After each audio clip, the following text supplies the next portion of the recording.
It's on. Oh, then, yeah, you turn it on, yes. So sorry about getting started a couple of minutes late here. I came from the Women's Seroptimist Program Award tonight. And I'll tell you something, it's just amazing hearing the stories of some of those ladies there tonight and the stories of courage and stuff. So, and I know Mr. Lowe is on his way. He got hung up with a client and he's on his way over here right now too. So we're gonna start, we'll go ahead and start in just a second here. So thanks for bearing with us, okay?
Not that that ever happened to me, like it did in the middle of the meeting.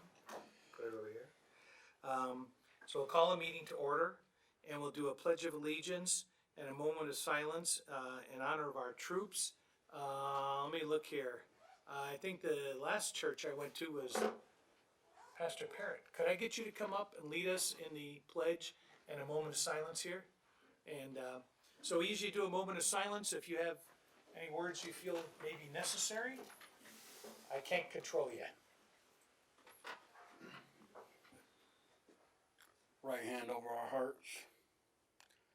I pledge allegiance to the flag of the United States of America and to the republic for which it stands, one nation, under God, indivisible, with liberty and justice for all.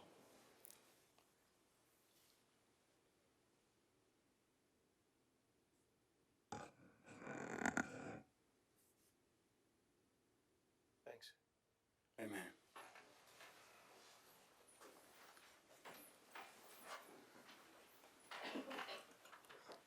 Okay, welcome everybody. Thanks for being here. We're gonna have some presentations go in both directions here in memory of Black History Month.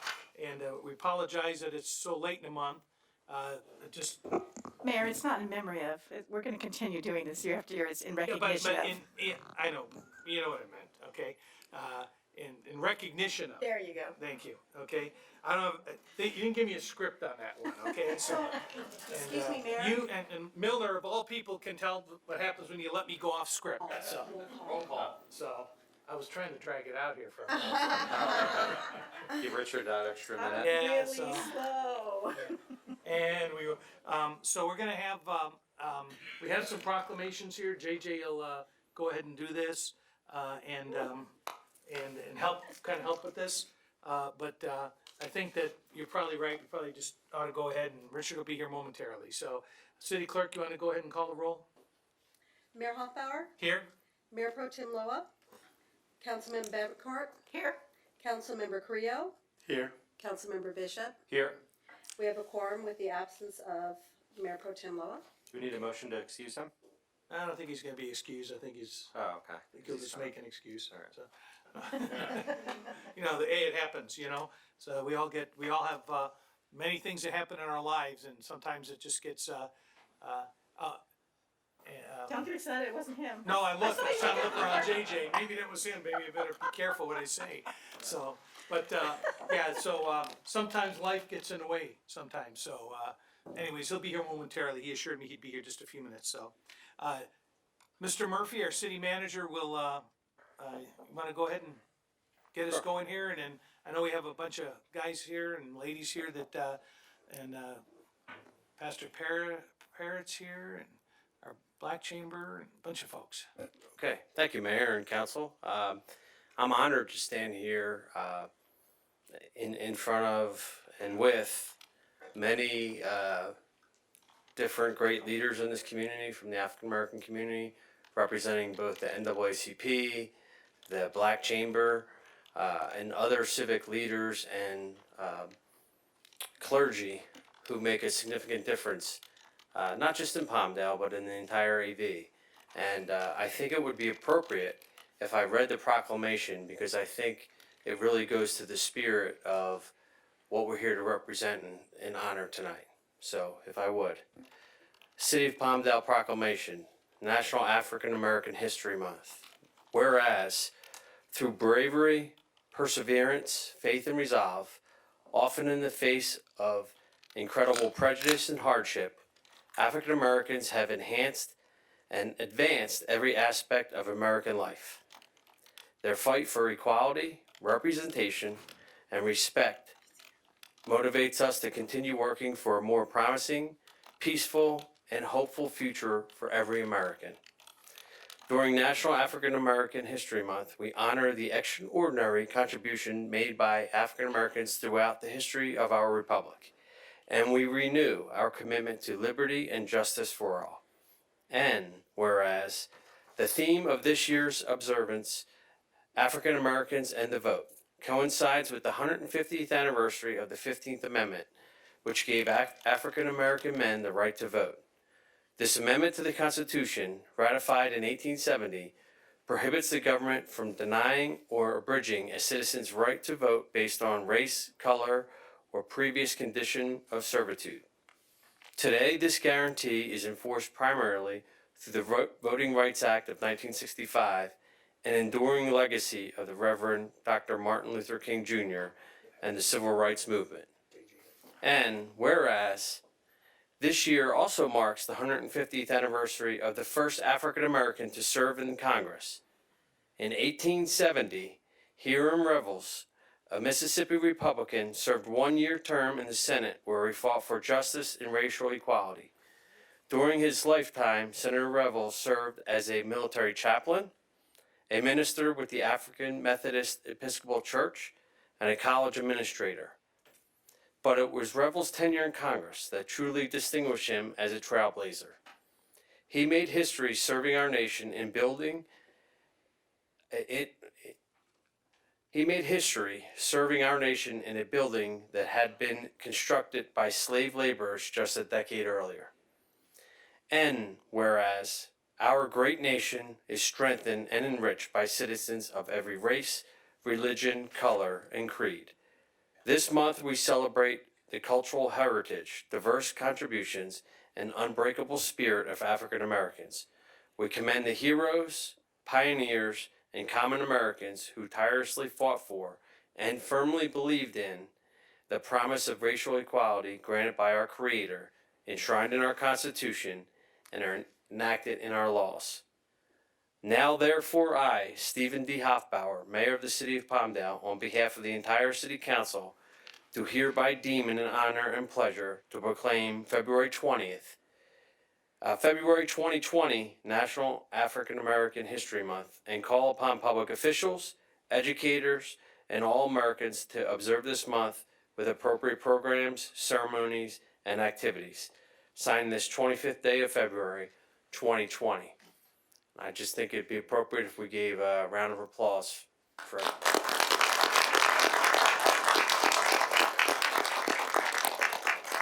So I think that it's kind of ironic that that we have the African American History Month, and that probably one of the greatest women in history, Katherine Johnson, who was an amazing mathematician and changed the culture at NASA and quite frankly in a lot of institutions by her perseverance and her brilliance and above all her dignity. that was a that was an amazing movie, and I learned a lot. I want to thank all of you for being here this evening and helping us learn more and be better at just being better people. You know. And she just passed, right? Yeah, she just passed 104. 101. Oh, that was 104. 101. Over 100. Yeah. Once you hit 100, you know, it's like, you know. So, you know, no, city clerk, do we have any, you have a list of some I names do. here. I'll go ahead. Present tonight is Rob Parrott of the pastor of Empowered Church International. Who's that? Wait, which He one's had Rob Parrott, pastor of Empowered Church International. Pastor Parrott? Oh, okay. We have I don't have a hearing aid in, I'm sorry. Ralph. Ralph. We have Juan and Atherine Blanco, Coffee for Vets. We have Lorraine Grow and Joanne Smith from Way Center Church. Aren't you on the NAACP board as well?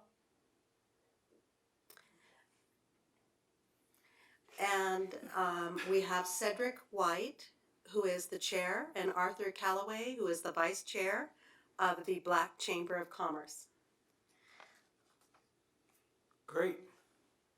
Okay, and anybody else representing any other particular organization or anything like that? I know you were looking for our chambers. Yes, we're here, we're representing Best Star of Palmdale, Antelope Valley. We're servicing children and families with children 0 to 5, and we're here also for the Black History Movement. Thank you so much. So, sir, you are? Are you here with representing any organization? You're doing a fine job. So, I'm gonna go ahead and start grabbing a couple of these. Why don't you each grab one of those and you can all come down on one of these. I'm gonna let, so.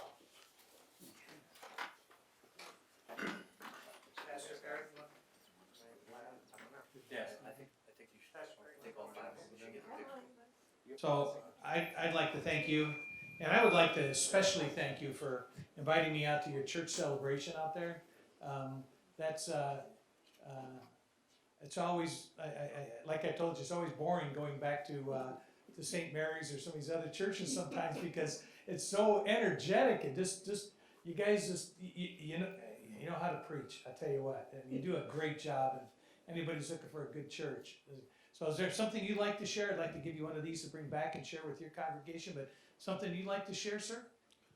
Well, we just want to say thank you to the city of Palmdale and to our mayor, who has, I've only been pastoring here for 2 years, but it is an honor to have a mayor who is reachable, that you don't have to go through a million different streams to get to him. I can attest. They tell me not to do that. I can tell you, I sent him a message on Facebook, not expecting to get a response. And to my surprise, when we celebrated our church anniversary, look who walked through the door. Mayor Steve Hoffbauer. So I want to thank you for being who has grown to be a friend of ours. And he's more than a city official to Empower Church. So we say thank you for that.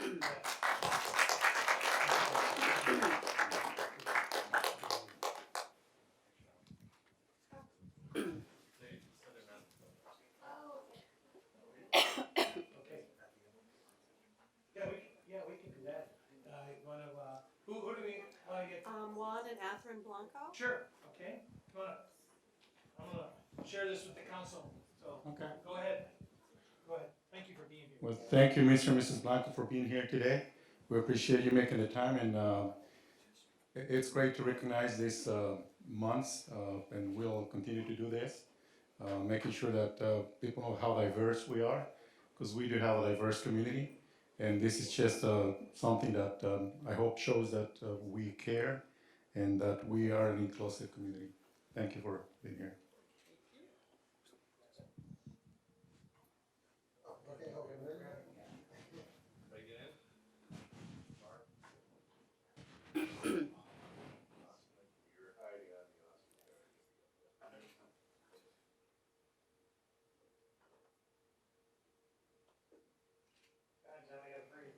So they do amazing work with the Coffee for Vets program. I want to thank you for what you do. It's always an inspiration to come to that and see how you're able to get these guys to connect and things like that. So, Ms. Betancourt, thank you. And So Lorraine Grow and Joanne Smith. Come on up, ladies. Not only is it an honor to recognize members of our African American community, but two very powerful women, which makes me very proud. Thank you for coming out tonight, and thank you for what you do for our community. We appreciate it. did you get the picture first? Get the picture with them first. Or get the picture and then I'll discuss it. Want to do a group? Okay. No, Austin, that way this is, there you go.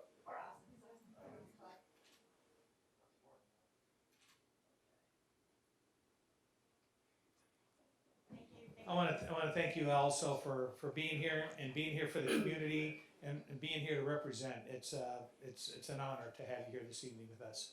So, did you want to share anything?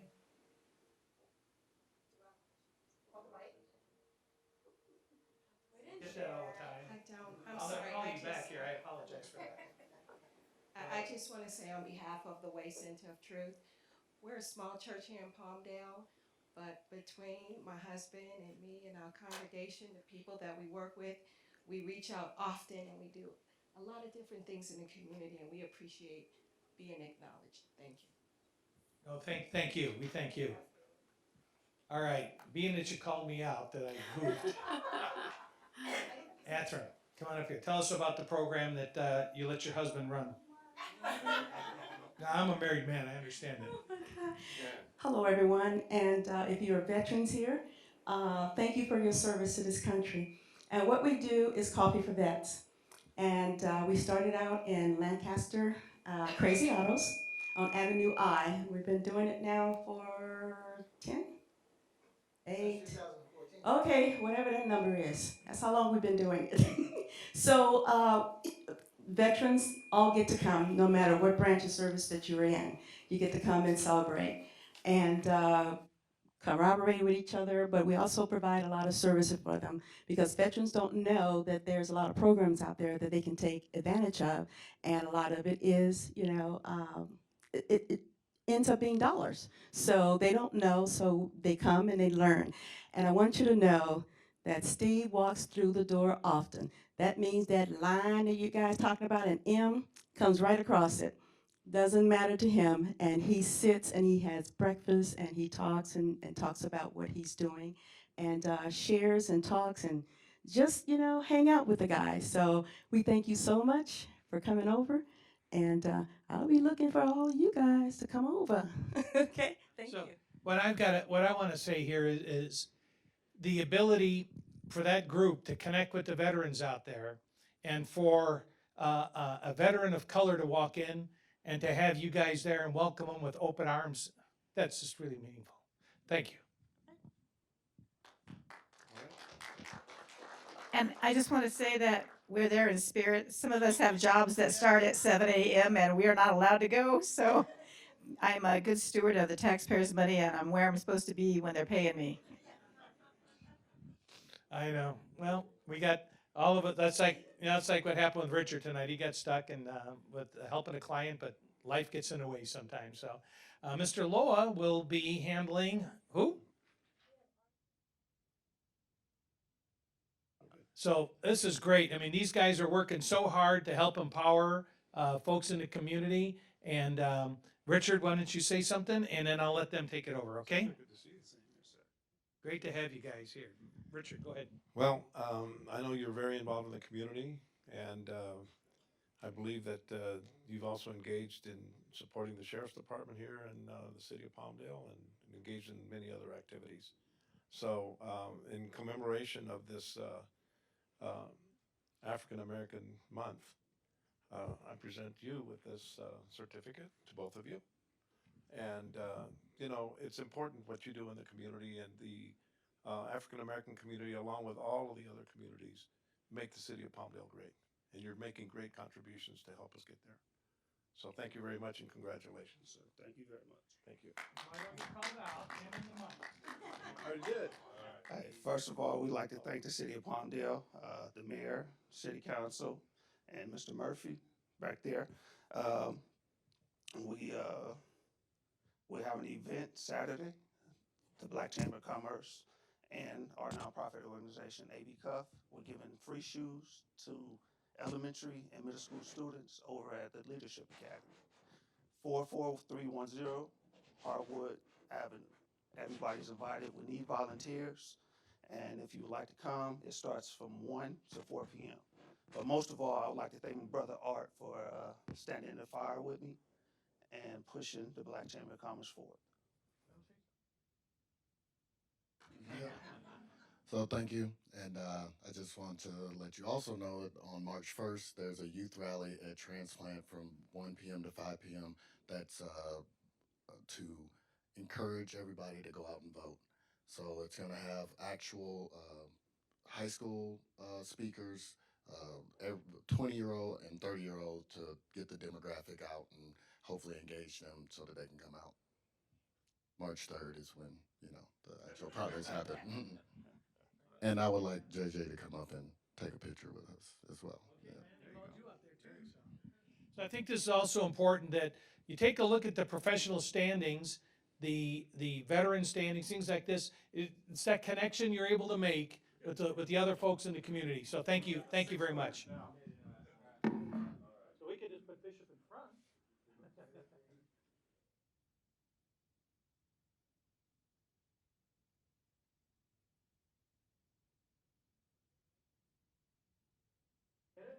Okay.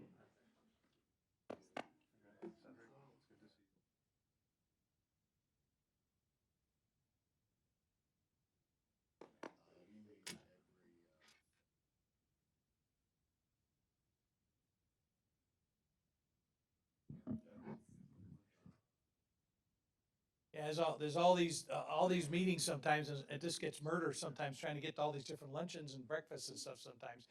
And then a suit coat doesn't close then, properly, so. Mr. Bishop, so can you handle Best Start for us, please, sir? I'd love to. All right, who do we have representing for Best Start?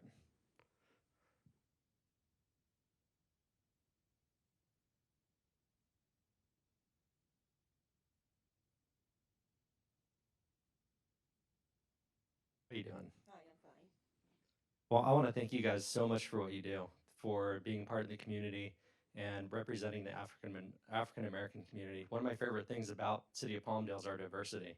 We have such a diverse community here, and thank you for helping a part of that and embracing our community and helping families, in addition to what you do, get a better start and get that second chance that they might not have had elsewhere. So thank you guys again, and it's so important we recognize this month. I just want to, just like everyone else, thank the mayor and the council for this opportunity. It was probably kind of a surprise. I was in another meeting and I was called to come and represent here, so I wasn't really prepared. But this is an awesome honorary right here that we're receiving as Best Start, Antelope Valley and Palmdale. It is a struggle, and there are a lot of families out there that are being either misrepresentative or they don't know and have information on how to better themselves or make it to the next level. And that's what we do as a mobile resource center. We help and we provide awareness, resources, and transportation, education, counsel to families that are needy to help them to the next level. So again, I want to thank the city, the council for this opportunity. Thank you guys.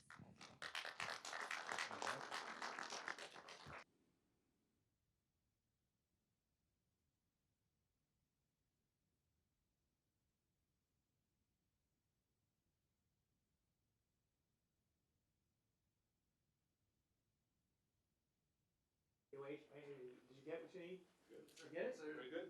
Okay, all right. So thank you very much. Great opportunity. Yeah, thank you guys. Yeah, you know what, I think John wanted to get a shot of everybody. So can we get all the recipients and organizations? We'll all go over in this corner over here, okay? Tall guys in the back? Yeah. Tall guys in the back. Lead us.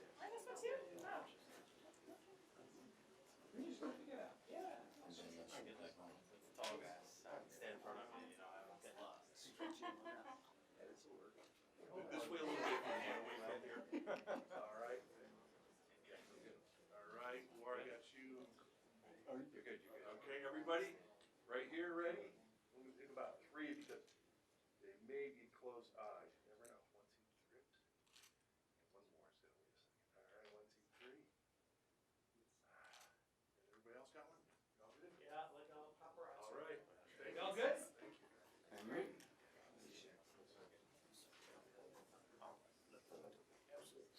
See you around. Okay, take care.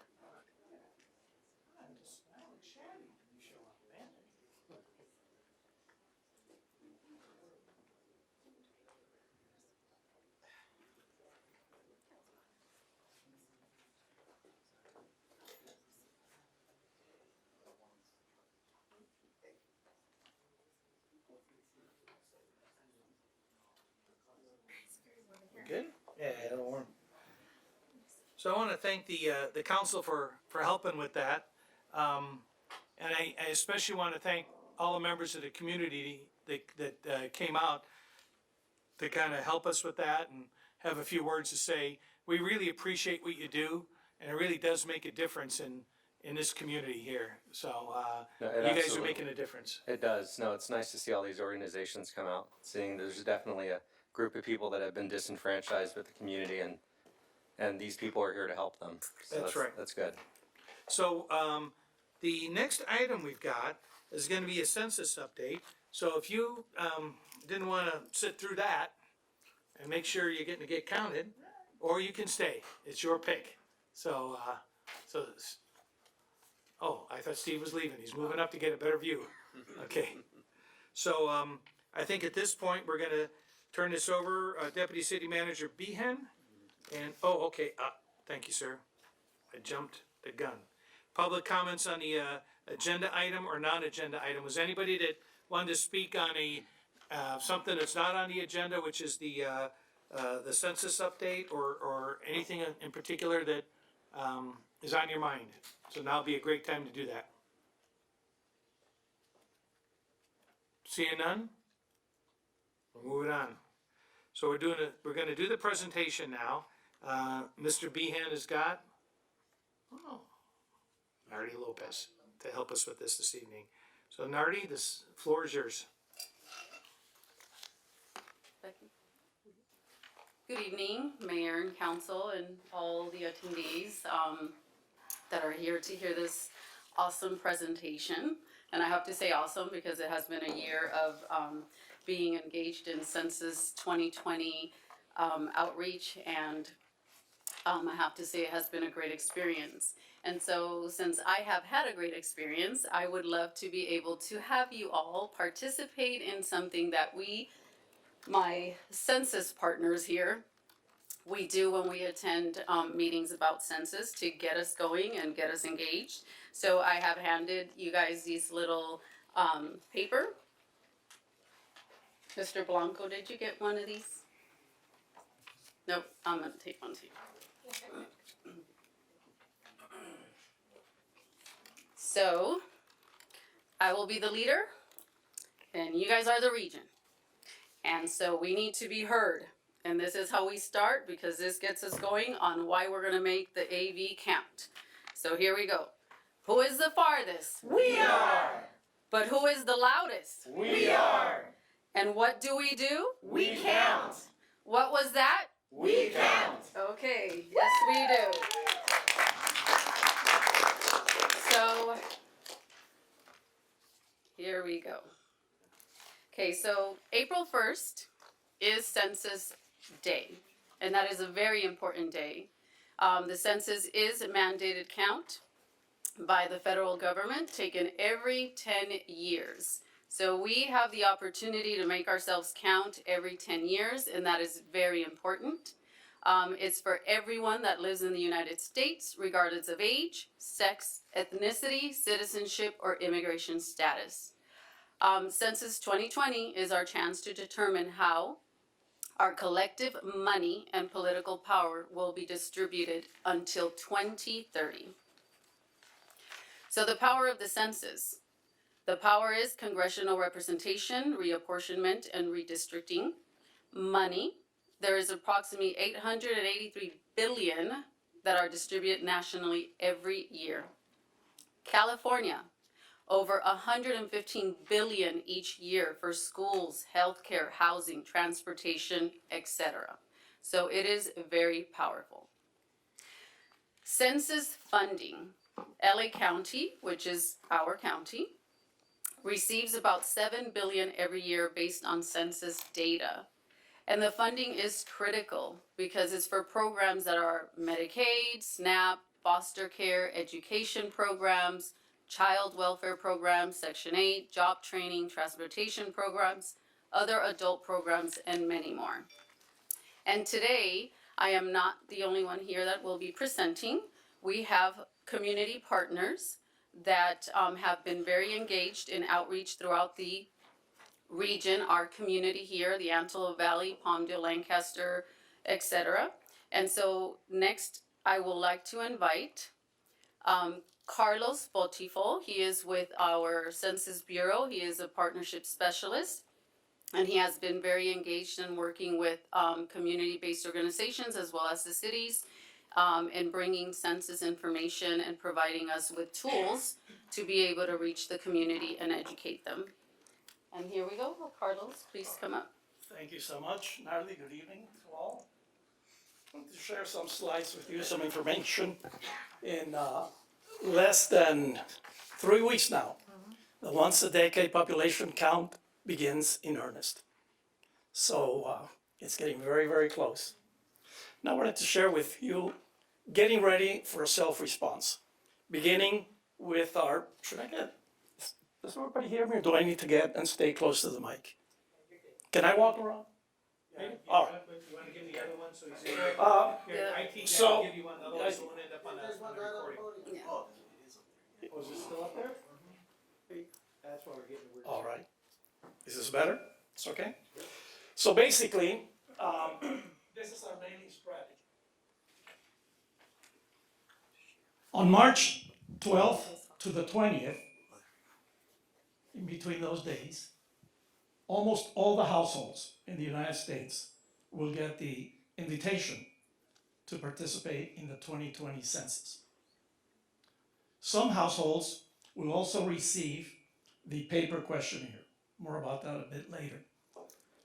Between March 16th and March 24th, a reminder letter, followed by a reminder postcard between March 26th and April 3rd. So as you can see, by April 1st, Census Day, almost all the households in the country will have received the invitation to participate and get themselves counted, as well as at least one reminder. Now, for those that have not responded yet, between April 8th and April 16th, we'll send another mailing out. It'll be the fourth mailing. That one will be accompanied by a paper questionnaire for all of those that feel more comfortable responding by mail. And then a final postcard reminder, April 20th to the 27th. So we're going to be spreading out, we're going to be spreading out all these mailings, and we do it for a purpose. We kind of want to have better service for everybody that will be calling. A lot of people will need help to fill out the questionnaire. So they'll be called. We want to spread those calls around. And also, we want to spread out the number of users responding online. Now, I mentioned earlier that some households, not the majority, but some will be receiving the paper questionnaire from the very beginning. Those will be only in areas that we're projecting will have a low use of online response. Next. History, population, we know which are the hard to count population,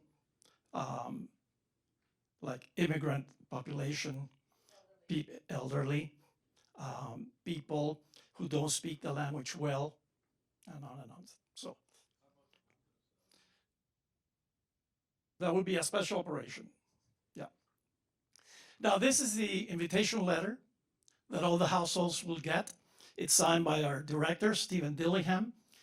Basically, we'll provide information about the importance of participating, all the allocation of funds, the political representation. It will also speak to the confidentiality aspect of the census, how all the responses and the personal information remains confidential. Under the law, we cannot share that information with any other government agency. It also will say that the census is important and that the response to the census is required by law. It will also say that if you do not respond, we will have to actually send somebody out to the home to get the information in person. It will also have a toll-free number where people can actually call to get help in filling out the questionnaire. Now, who do we count? This is an important thing to share with the community. We must count everybody living in the United States come April 1st, 2020. The children, we missed 1 million children in the 2010 census. We don't want a repeat of that. So we must count all the children that live in the home. It doesn't matter if they are foster children, grandchildren, nieces, nephews, the children of family or friends that are living with us temporarily, we must count them all. And children who split their time between homes, they should be counted where they sleep, eat most of the time, or where they're at physically come April 1st, 2020. We can go to the next one. Special circumstances, babies. I get this question all the time. We must count all the babies born before or up to April the 1st. Babies born after April 1st, 2020 will not be counted in this census. People on the move, people that are moving in those days, census day, should be counted at the new residence. If they have yet not moved into the new residence, they should be counted at their old place. Residents of foreign countries, those that are here as tourists on vacation, are not counted. Or people on business trips should not be counted. U.S. college students living abroad are not counted. And people displaced by natural disasters like fires, they should be counted where they are eating and sleeping most of the time, or where they're at physically April 1st, 2020. Natalie, please. There will be more assistance, languages than ever before. Everything will be in Spanish, the questionnaires. The online response will be in English and in Spanish. The online questionnaire will also be available in 12 other languages that are spoken in our communities in Southern California, including Russian, Korea, Tagalog. And there will also be a lot of assistance in 59 non-English languages as well. We can go to the next. This is a sample of the bilingual questionnaire available online. It will be in English and Spanish. Next. These are actually the questions that will be in the questionnaire. Pretty simple stuff. The number of people living or staying, that's misspelled there, but staying at each address, the sex, the age, the ethnicity, if you're Hispanic or Latino origin, the race, the relationship of people within the household, if they rent or own. These are some of the things the census in the decennial will never, ever, ever ask. For your social security number, your bank account, credit card numbers, money, or donations. If anybody contacts anyone asking for any of this stuff, and they're alleging to be census employees, it's a scam. Well, hopefully through our partners. Hopefully through our partners. Exactly, as well. It's a major concern, no doubt about that. This is the internet self-response, the page. On the top, the languages that they can be done in: English, Espanol, and then some of the others: Polish, French, Portuguese, Haitian Creole. It'll say basically that it's quick and easy, secure and confidential. It will also kind of explain how to do it. It's not the friendliest to navigate, I must confess. Once you begin doing it online, you must go from the beginning to the end. Because if you actually stop and walk away and then come back later, you'll have to start all over again. So it's not something you can save and save and save as you go. Now, this is also an important issue, Mr. Mayor and council members, the security in our neighborhoods. For us, security is of paramount importance. So eventually, sometime in May and then in June and July, for all those homes that have not participated or self-responded to the census, we're going to have to send a census taker to do it in person. So how do you identify a census employee? These are some ways. Number one, they will have a badge with their picture and an expiration date.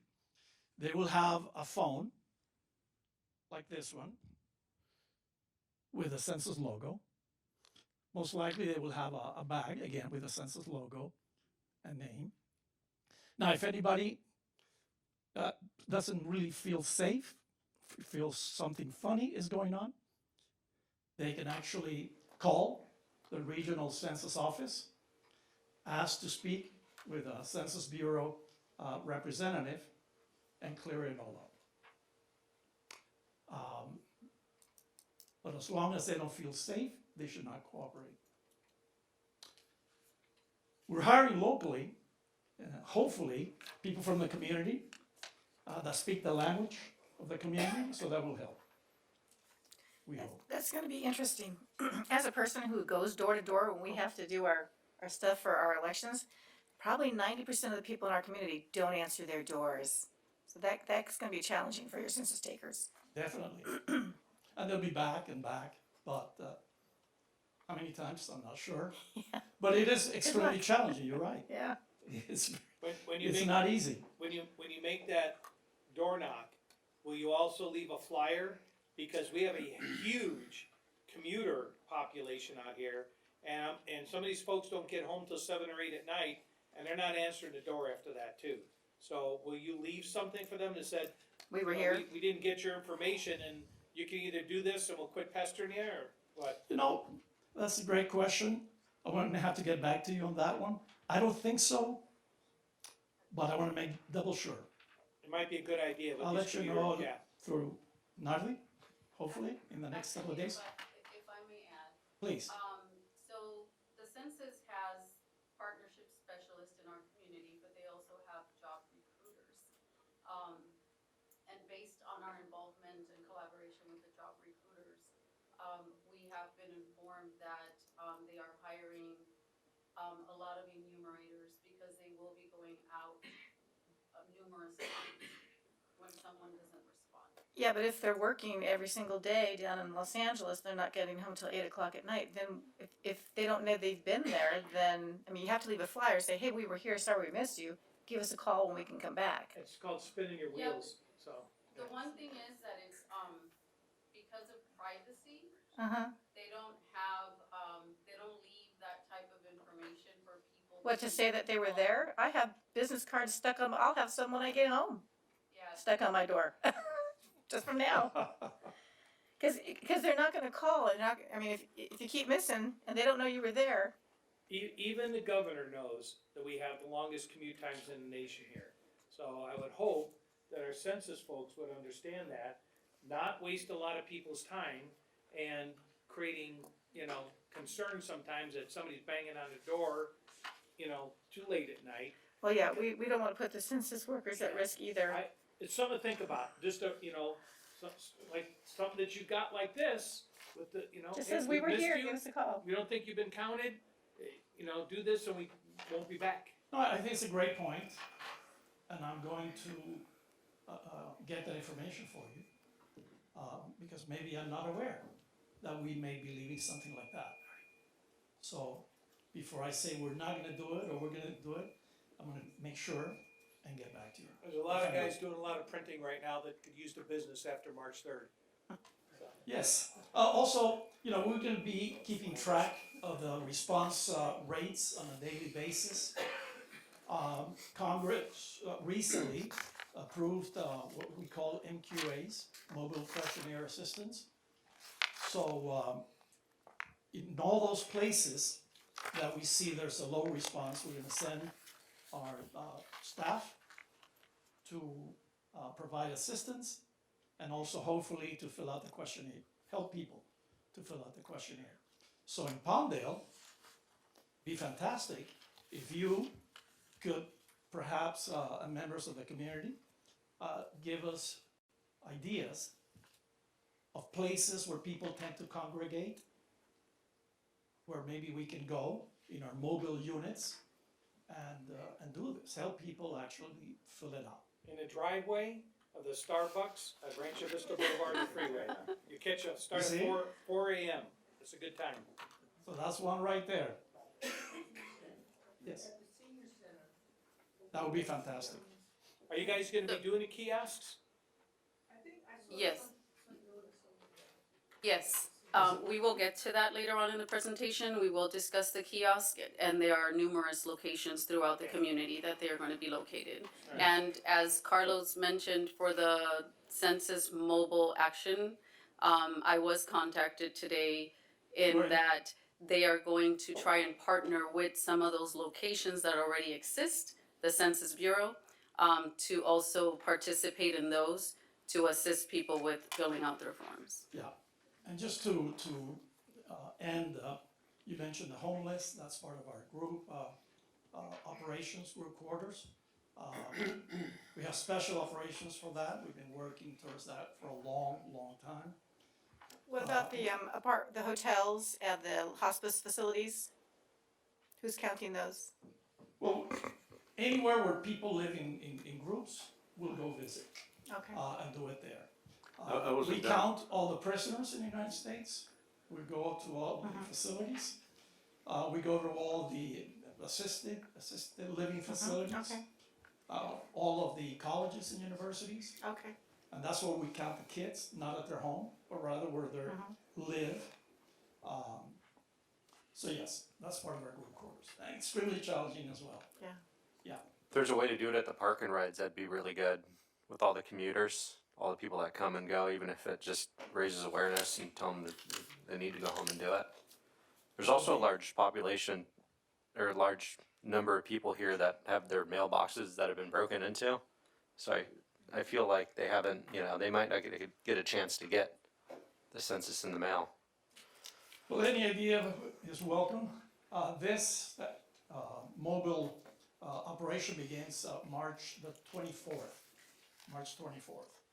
Okay. By that time, we'll have a good idea of areas that need special focus, and that's where we're going to go. I was downtown LA this morning and going down Maple Street down towards 7th. Just person after person after person camped out on the sidewalks. And it's all over downtown. I mean, it's quite extensive. It's going to be quite a challenge. And we have our own homeless situation here with people living out in the desert areas. I mean, you almost need an aerial view to find people because they don't necessarily want to be found. What are you going to do about that? How do you approach the homeless issue here, Los Angeles, San Francisco, places like that? Well, we've been really working for years with cities, organizations, trying to identify all the places, whether it's hotels or temporary housing, shelters, soup kitchens, encampments, tents where people sleep. So we've been working with a lot of our partners for a long, long time, trying to identify. And again, we welcome. So do you any have, like if you know of any particular area that we Oh, might yeah. be unaware of, and you would want to share that, you will be welcome. so you have a field team that will go out into the field and, Oh, yes. okay. Yeah. So if we have, let's say we know where the encampments are, who is our field rep that we would contact to tell them where the homeless are? Field rep. You have a field rep that will go out and count the homeless in the desert? Well, again, I'm not part of that special Okay. operation. So I don't know exactly. Okay, but there will be someone, and they'll make themselves. They've been working again with. Nardi, do you know who that is? So I think, yeah. There's various partnership specialists. I can reach out to the main office, which is in Santa Clarita. I do understand that I believe they work as well with the Homeless Count Day. I believe that when Rocio comes up to speak her portion, she can add more information to that. Okay. So, thank you so much. I have a I couple of have questions. lots of questions. Can we ask questions? Go ahead. You go right ahead. You go on. Yeah, I mean, So, two questions. There's no doubt that the immigrant community is still very concerned about this data being accessed by other groups. With the origin of the citizenship question, it started the immigrant community wondering about how secure this is going to be. I know you mentioned you want to share information. I fully understand that. But still there's that fear that somehow someone can get access to this information based on our current That's kind of along the same lines. My question is, if they Yes, can that hack kind of thing, our because- election, what makes us think they can't hack our census? What do you have in place to prevent that from happening? Well, I can tell you that we feel pretty comfortable, as comfortable as you can with the system in place. Everything, of course, is encrypted. We pretty much have the same type of security as Homeland Security and other. Well, they got very hacked. vital. Well, we're not saying it's So- impossible. In Right. today's world, Mhm. you cannot give 100% guarantee. Hence the paper. But Yeah. most people we expect, maybe 60–65% will actually respond online. Right. We've been encouraging participation online. But having said that, is it impossible? No. Is it likely? I don't think so. Do we have the best system in place? And that we're monitoring every single day? And that everything is encrypted and yes. And of course, if there's any problem whatsoever, we'll immediately contact those affected. We hope we don't get to that point.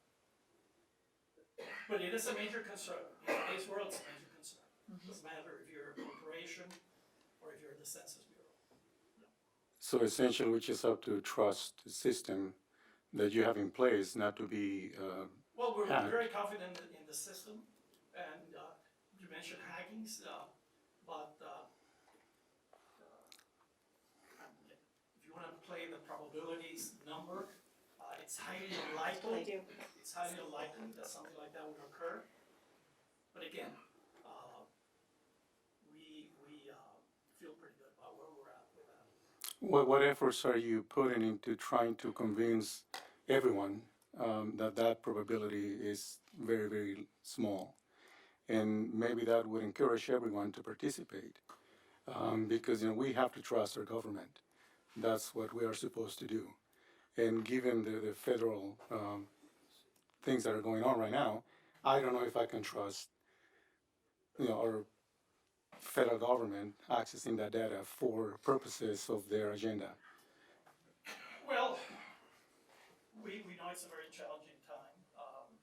We know there's a lot of distrust. We feel it, we see it every single day. We do like to share with everyone that there is a law, Title 13 of the U.S. Code, that forbids anyone that or for us to share it with no other agency of the government. That includes law enforcement, that includes ICE, that includes IRS.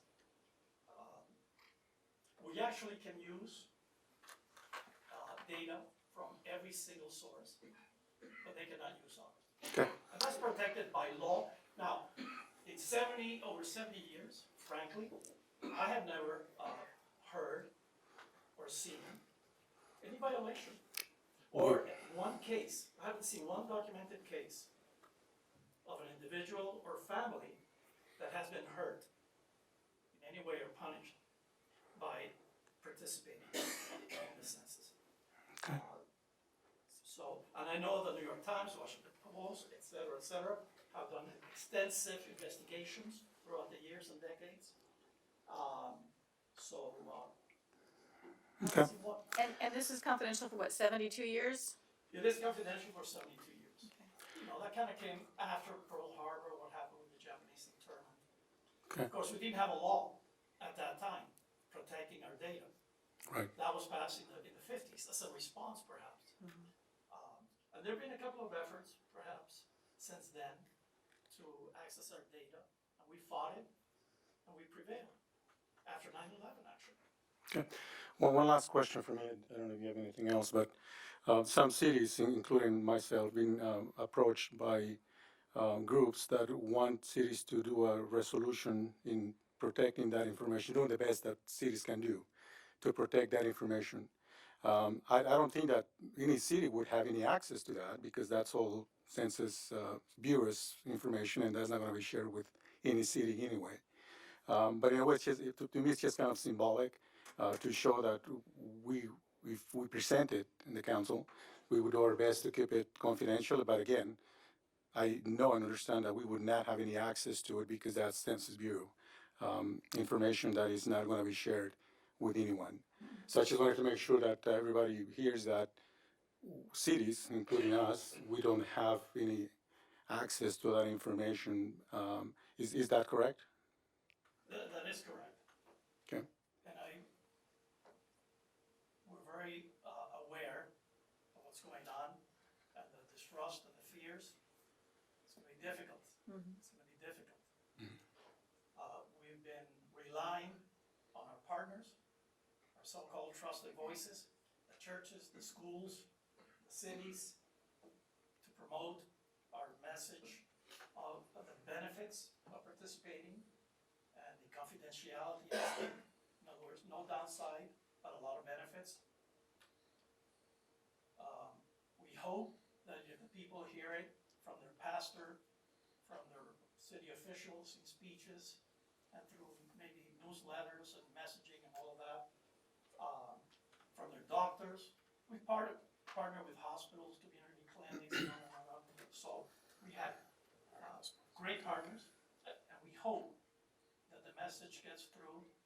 But For we'll one, see. It'll be very difficult to get a full and accurate count. Mr. Carrillo asks, what will you do as far as getting the word out in terms of the concerns the community has about the safety of participating in the program? And I think that's important. I know that the city is committed and is expending resources to spread the word for everyone to participate. Yes. But I think it's also incumbent on us as individuals to, in every place that we can, in the community or as we make contacts or in our businesses, whatever it is, that we encourage people to participate in the census. And, we have to make it known that to not be counted in the census is probably going to be an economic hit on our community, certainly the county and the state. So it's important. I think we have the responsibility as individuals to spread the word that this is safe and people should participate. I totally agree. I think that's probably one of the biggest things that deter people is the perception of mistrust. I think that'd be the first reason somebody probably wouldn't fill it out, and then the second reason is why bother? So I think if we get over those two things, I think we'll get a much, and there's not one thing we can do. It's Right, and I think this is the first really automated census that you're doing, right? The last one wasn't as online as this one. So this, Yes, that's so I think people kind of see this as the guinea pig, and they don't want to be the ones where they go, oh darn, we should have, could have, would have. They will have the options though, and you're right, it's the first one that we're emphasizing the internet, but, everyone can also do it over the phone or by mail. There have been studies done from our partners in Aleo. We know that for example, in the Hispanic community, most will not respond online. So we're fully expecting that, especially maybe the younger generation. And if they do find fraud, if they do get something in the mail that looks very much like a Census Bureau item, and they're asking for social security numbers, do you have a law enforcement side or an enforcement side that they can contact? No, they would have to call, I mean, they can report it to us, definitely. And yes. what would, I mean, But but, we're not right, but, law enforcement. okay, so you're not policing your own census? No, we'll keep track of that. Okay. and work I just with want to, because I work for the sheriff's department, and when the calls start coming in, I'm gonna give them your number. Right? I mean, who do they call? Because what? Well, no, they should definitely contact the Census Bureau. Okay. Regional offices and the local, no Okay. doubt about that. Okay. And we'll follow it up. Okay. Of course. I just want to That's make sure, because utmost I'm importance. sure those calls will come. And we'll be working closely Okay. with law enforcement. So when are the results expected to be out as far as? Well, it's a formality, but the way it works is that we have to, or the Census Bureau has to give the final report to the president before December 31st. And then it pretty much kicks in on the apportionment issue and all of that in 2021. Okay. Why don't we let the presenter, we may get some of these questions answered in the course of the presentation. Yes. Yeah, so thank you, Carlos. No. So now we have the state of California, who is another partner that has been in our community, and here is Irvin Pacheco. He's the regional program manager. Thank you, Norty. Should I use the microphone? Sure. I'd like to thank the City Council of Palmdale for having the state of California to be for us to present on state efforts to make sure that we have a complete count for the 2020 census. My name is that better? My name is Irvin Pacheco. Again, thanks to the City Council and the wonderful folks you have. Nardi made me, I was talking about for the past 2 days. Nardi, and let me tell you guys that she's doing an excellent job as your liaison for the city. And, Thank you. She's got a great coalition of folks that want to make sure that Palmdale gets the full count that it deserves. A little bit of how I ended up here. I'm a regional program manager for the state of California. In 2018, Governor Brown created the resolution to make sure we invest in the upcoming 2020 census, which is here now. It started just with 20 million at the time. To this date, $187 million has been invested by the state of California to make sure that we have a full, complete count of the hardest to count communities in the state. So I'll start first with, I'm assigned to Region 8, and the state of California is divided into 10. Mic just a little bit. Yeah. Little bit. Get closer to the echoes. Yeah. Region 8 is Los Angeles County, which is the hardest to count county in the nation. In the state of California, we count for 40% of the hardest to count population. And I'll get to that. What was the hard to count? I think the U.S. Census did touch on that. Immigrants, Latinos, African Americans, Asian Americans, veterans, homeless. It's a whole index. But Nadia was nice enough to share these points with us. We have 10.3 million folks. A quarter of the residents are considered very hard to count. 57% belong to historically undercounted, as I mentioned. Next slide, please. Palmdale is in the 5th supervisory district. And as you can see, the different shades, that is your low response score.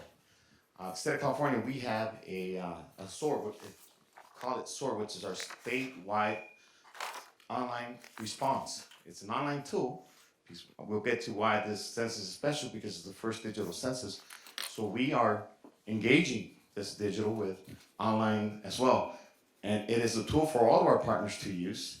You can find it in our website, california.census.gov, free for everybody to use all these wonderful resources that we have created. So please check out our website. In the sort, we have accumulated all the census data from previous years, or previous censuses, to make sure that we have these low response scores, which is compiled of also an index where of poverty levels, single parent housing, immigration. It's a whole gamut of information that makes this easy for us, everybody involved, how to target the hard to count census tracts, which is the game plan to make sure that we get to the right place to get the folks to come out and participate in the census. So back Yes. up. I'm a double negative. OCD is kicking in here. Yeah.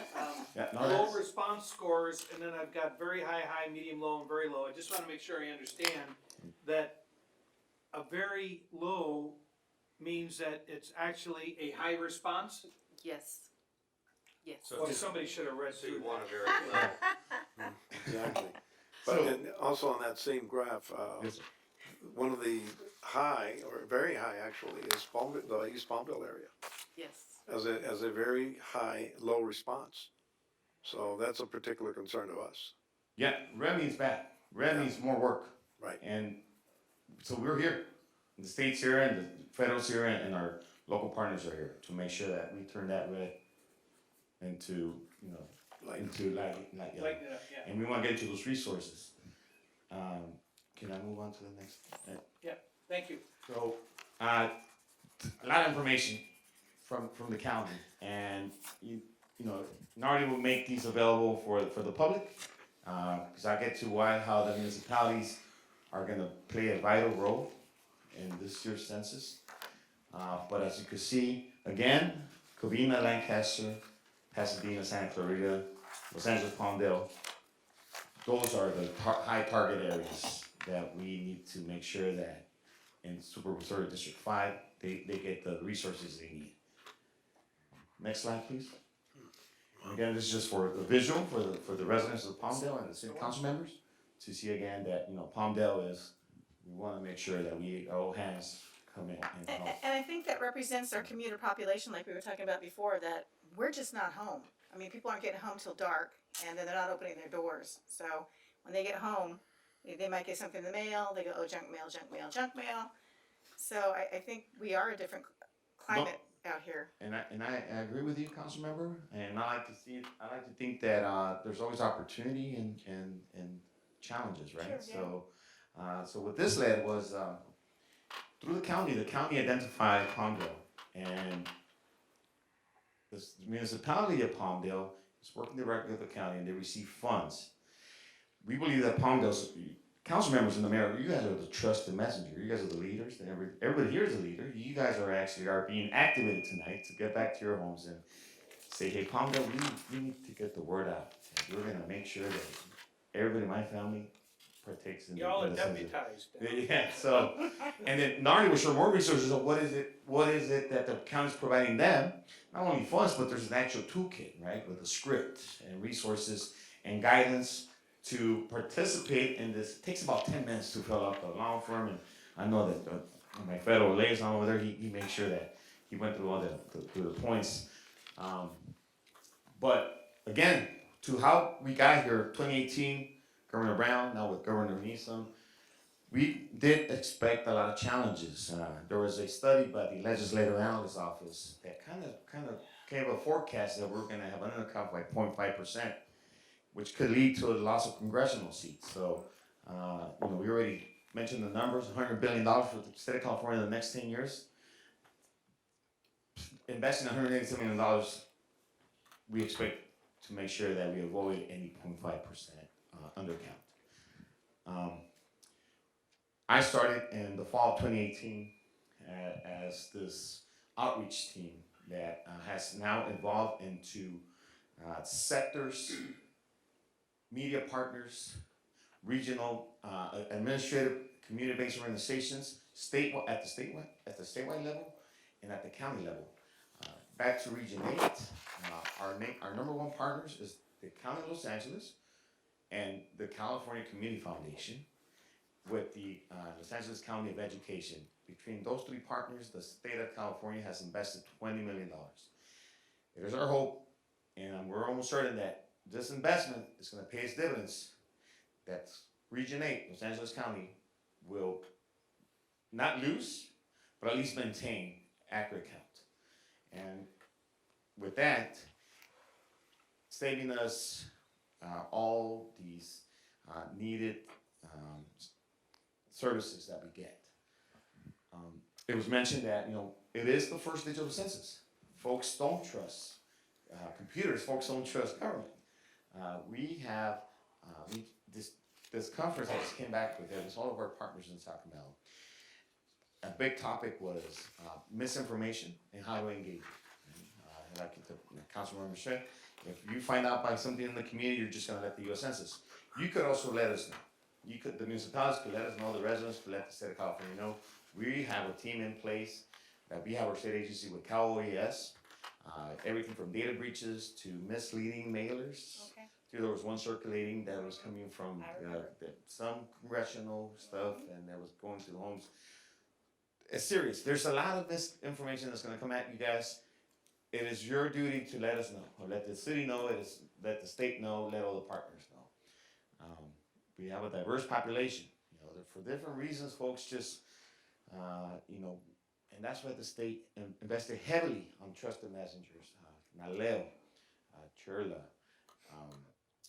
We have partners, and we have 110 tribal communities or tribes throughout the state that are participating. Historically, tribes have been very distrustful of government, but they understand the need for this. In-house, we are developing our very own campaign for veterans. I'm a veteran myself. My connection to the region is I've been a sergeant for the 756 unit in Lancaster, so that's my connection to the Antelope Valley. It's been an honor to serve. I'm actually moving from units, but veterans is such an important demographic, and we understand that there's different levels of veterans that are hard to count. There's veterans that are homeless, that are disabled, that are in transition, that are going through some mental health. So we are investing heavily with the veteran population. We're investing heavily with disabled folks with broadband access. The Antelope Valley, you have pockets of, not pockets, but regions of rural folks that are, there's a PO box that's kind of hard to find or so forth. That's where we're going to rely on you guys, because you guys know your community best, and I know that, and I get excited. I'm ready. The first mailers come out March 12th, and everybody here has to roll up their sleeves. The state's here for any assistance. I'll leave my phone number, set my work cell number. You guys can call me with any inquiry, and I'll make sure that, if I can answer it tonight or later on, that I'm accessible. I am your regional program manager. I cover Antelope Valley, the San Gabriel Valley, East Los Angeles, and Southeast LA, and also do veteran outreach. With that, thank you for your time, and I'm open for questions if you guys have. Do you have any specific questions for the state rep? I do, because we're a hard-to-count population. Are there any additional resources allocated for this region, like money to do billboards, more advertising? How is it that we're getting more attention because we're hard to count, but do we have additional resources? So the best resource, of course, is monetary, right? Right. So we've been very strategic. So the number one complaint we've been hearing, we haven't heard from the census. What's going on right now is that we're being challenged by the presidential candidates, and we're going to let, next week is the elections here in California. The competition has been in the billions. So how many presidential candidates have you seen on your TV, on your radio, whatever? We can't compete. But trust me, it's going to come at you guys. It's going to come by radio. It's going to be by online, computer. It's going to come by our regional partners. It's coming, and it's going to come strong. So we want to make sure. But additional resources, there's already $20 million that has been invested in the county. It's specifically being targeted to your HTC census tracts, and Palmdale's one of them. Palmdale did submit their application to be a subcontractor for the county, And so that's probably your number one resource right now. If there's any delays there, then, because of protocol reasons and, conflict of interest, we just, hey, we want everybody to work with each other. We want to make sure that, it doesn't happen after the census, it happens now. So, that's, Thank you. hopefully answer your question. Thank you, Irvin. Well, that concludes my presentation. Thank you. Thank you. And especially for coming from Sacramento today, just to be here.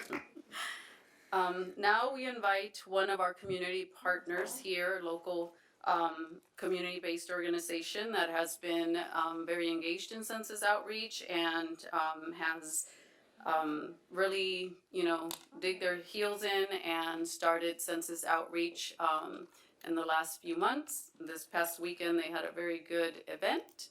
And here to speak about that is Kevin Guillen from SBCC, and he's also with Best Start.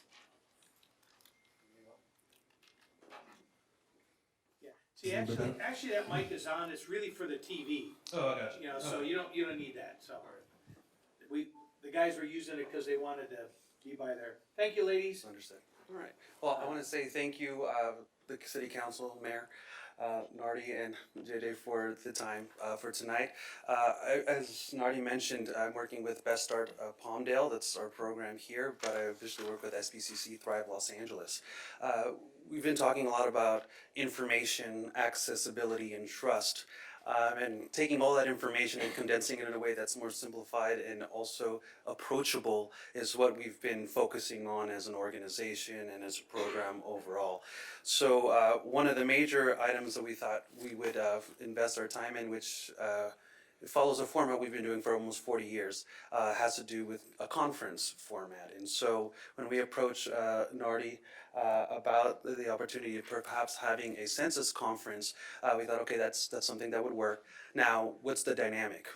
How's it really going to be driven here? And so the first point I put here is community-driven narrative. At our State of Community that we had this year, we talked about having a narrative that's unifying. And a big part of that too is actually having the residents themselves being a part of that narrative and making it happen. And so we actually reached out to many of our families that are part of our Best Start programs, but also neighborhood action councils, which I'll get into a little bit later, to take part and invite their families, their neighbors, and so on a Saturday from 9 to 3, which they did, they say the whole time, to learn a little bit more about the census. Now, we didn't start straight away like a preaching to choir kind of aspect to it, where it's organization to organization, which though I think it's important. But we actually started with our residents themselves, and we wanted to make sure that there was more context to the situation. And so that being said, we focused on a couple topics. The first one, of course, is about unity. It's about uniting the Antelope Valley itself, looking at the city of Palmdale and Palmdale itself as a stepping stone and a incubator for something, a vision such as unifying the Antelope Valley, since the census counts everyone. The next was resilience, commitment, and of course the power of networking. And we talked about how do we network? Well, after hours, that's going to take place at the kitchen table, or that's going to take on maybe one of our census labs, which I'll get into later, of having coffee at a local restaurant, supporting that restaurant as well and the business and so on. So we wanted to make sure that we were able to highlight something that was realistic at the grassroots level too. After that, we also were focusing on our connection with our census stakeholders. Given the information that we were given from the U.S. Census Bureau and a variety of other administrative community-based organizations, we were able to figure out some of the messaging really needed to focus very much on education, on community city resources, something that's local and relevant, and of course our parks and recreation. And that's just a snippet, and this is a small snapshot of what's going to be affected. So we actually had Candace Craven from the Palmdale School District come out and speak to our community about how our education can be affected.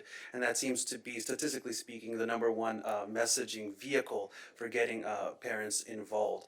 I know multi-generational speaking, especially within my family, usually the first generation will get most involved in education as their segue into civic engagement. So we thought that was actually very important and strategic in that sense.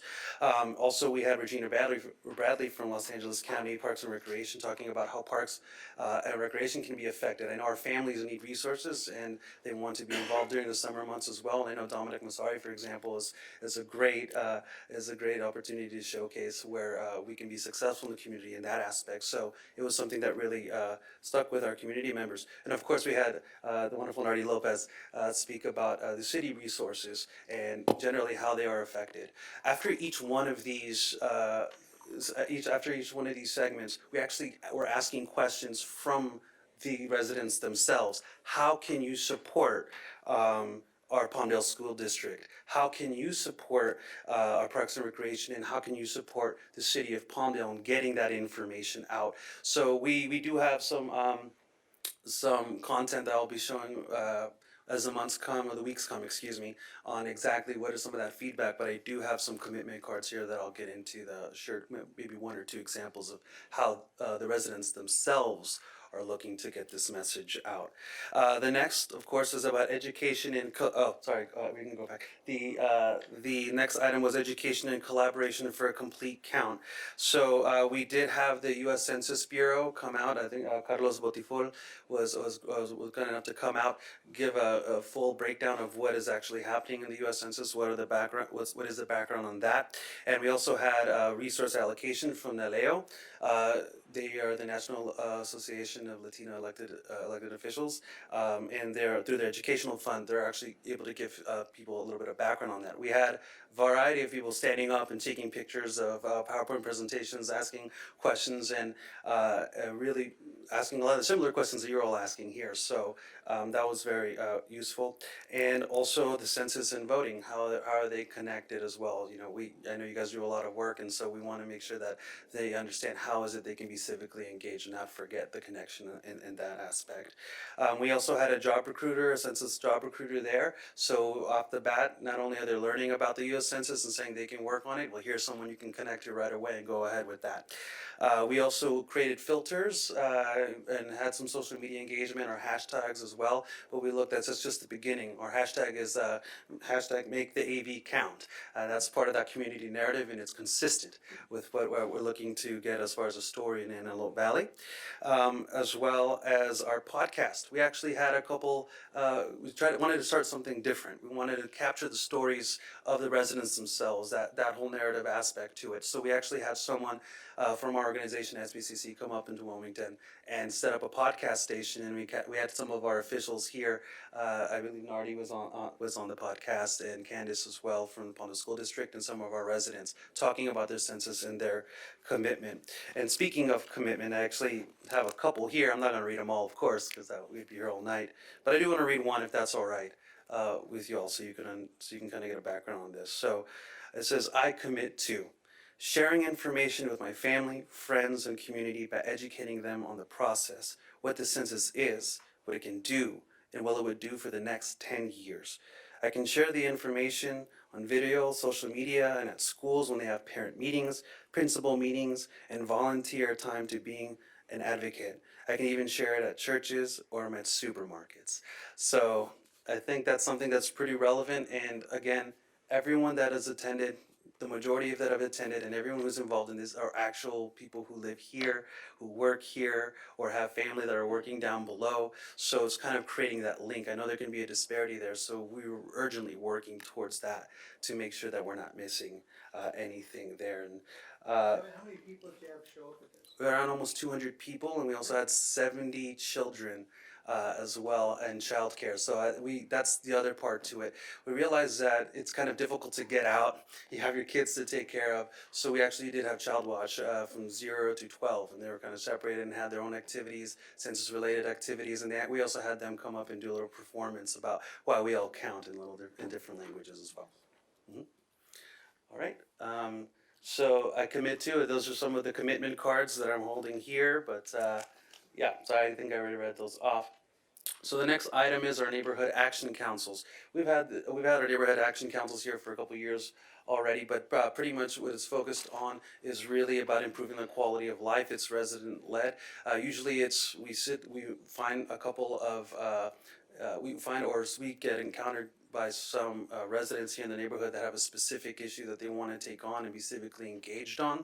So we ask them that they make a commitment. They have around 6 people that can join, and then we provide them the resources, staff, and so on to be able to kind of grow on that. And part of that is co-organizing, not so much providing a service, but also saying, hey, we can be here with you so you can be an active participant. I think the closest that you can come down to is something like when I went to the Palmdale Partners Academy, and I was able to learn a lot more about the city itself, and then from there be able to use those resources to get more involved, which I guess it works.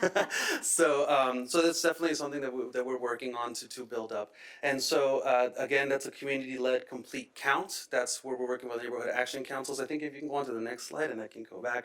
These are just some of them here. I didn't put a very fancy graphic, but we have around 12 neighborhood action councils, and it doesn't include our PWWs, which are our preschools without walls, which include our parents with their children. So they might not be commuting, but perhaps they may be limited in being able to engage with their kids. So let's say they're not able to qualify for certain programs, or they don't know where to go. We were able to work with PBS and Sesame Street and all these other major organizations to be able to bring that content to them, but also elaborate on what is a U.S. Census. And I think Sesame Street just came out with a census video as well. So.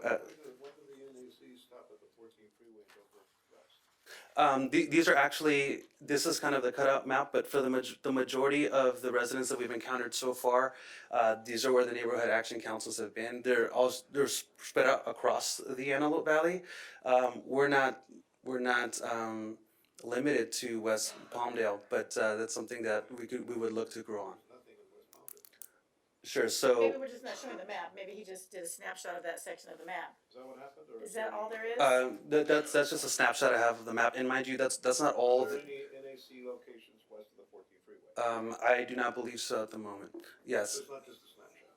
Yes. So this is it's a snapshot of just the NACs, not our PWWs, which we would have some going in West Lancaster and some in West Palmdale as well.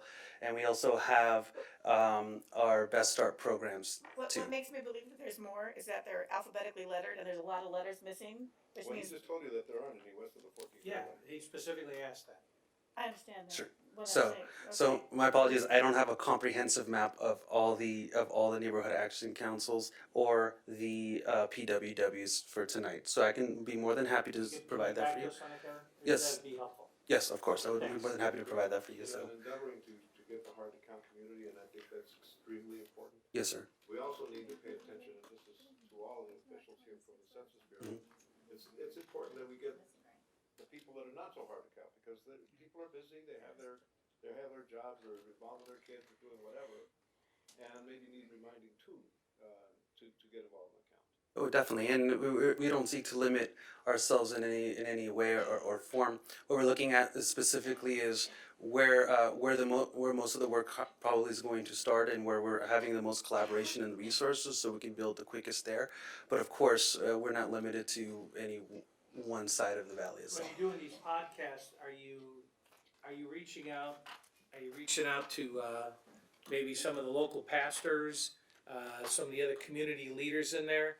I don't know if when we identified this large area that tends to go right through the heart of District 3 and District 4. I don't know. Have you guys participated in any podcasts to encourage your residents? No.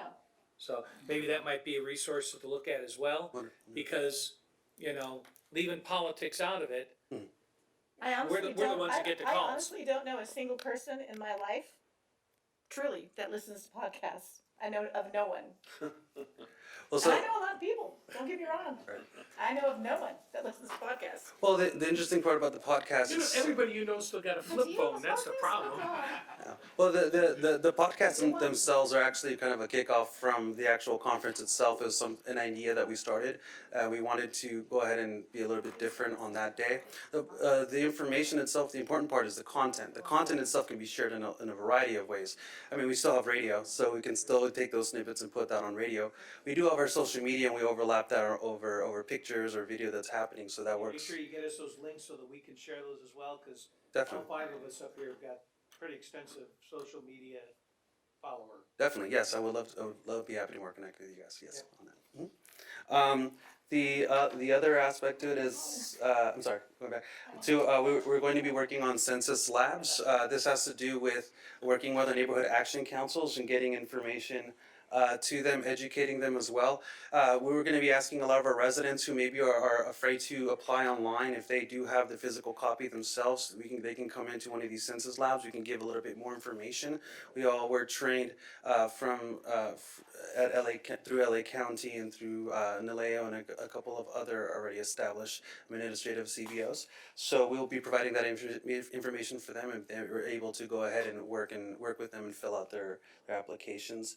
We are looking for canvassing volunteers. We do have canvassing volunteers through our Best Start program and through our Neighborhood Action Council, so they can get that information out as well. Again, content creation and building a unifying narrative. We've been using our social media. We've been using the voice snippets from podcasts that we're looking to go ahead and start putting together for either short videos or something we can put on the radio itself. For opportunities for partnership, we know that there's many forms of distribution throughout the city as well, like the Palmdale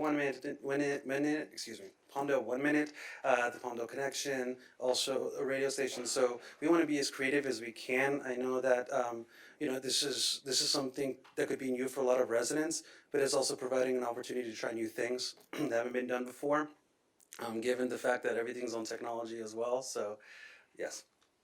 So, I don't mind doing a few of the old-fashioned way things Sure. too. I mean, if you want to Yes. stick a wrap around my car that says "Do the census, be counted." Yes.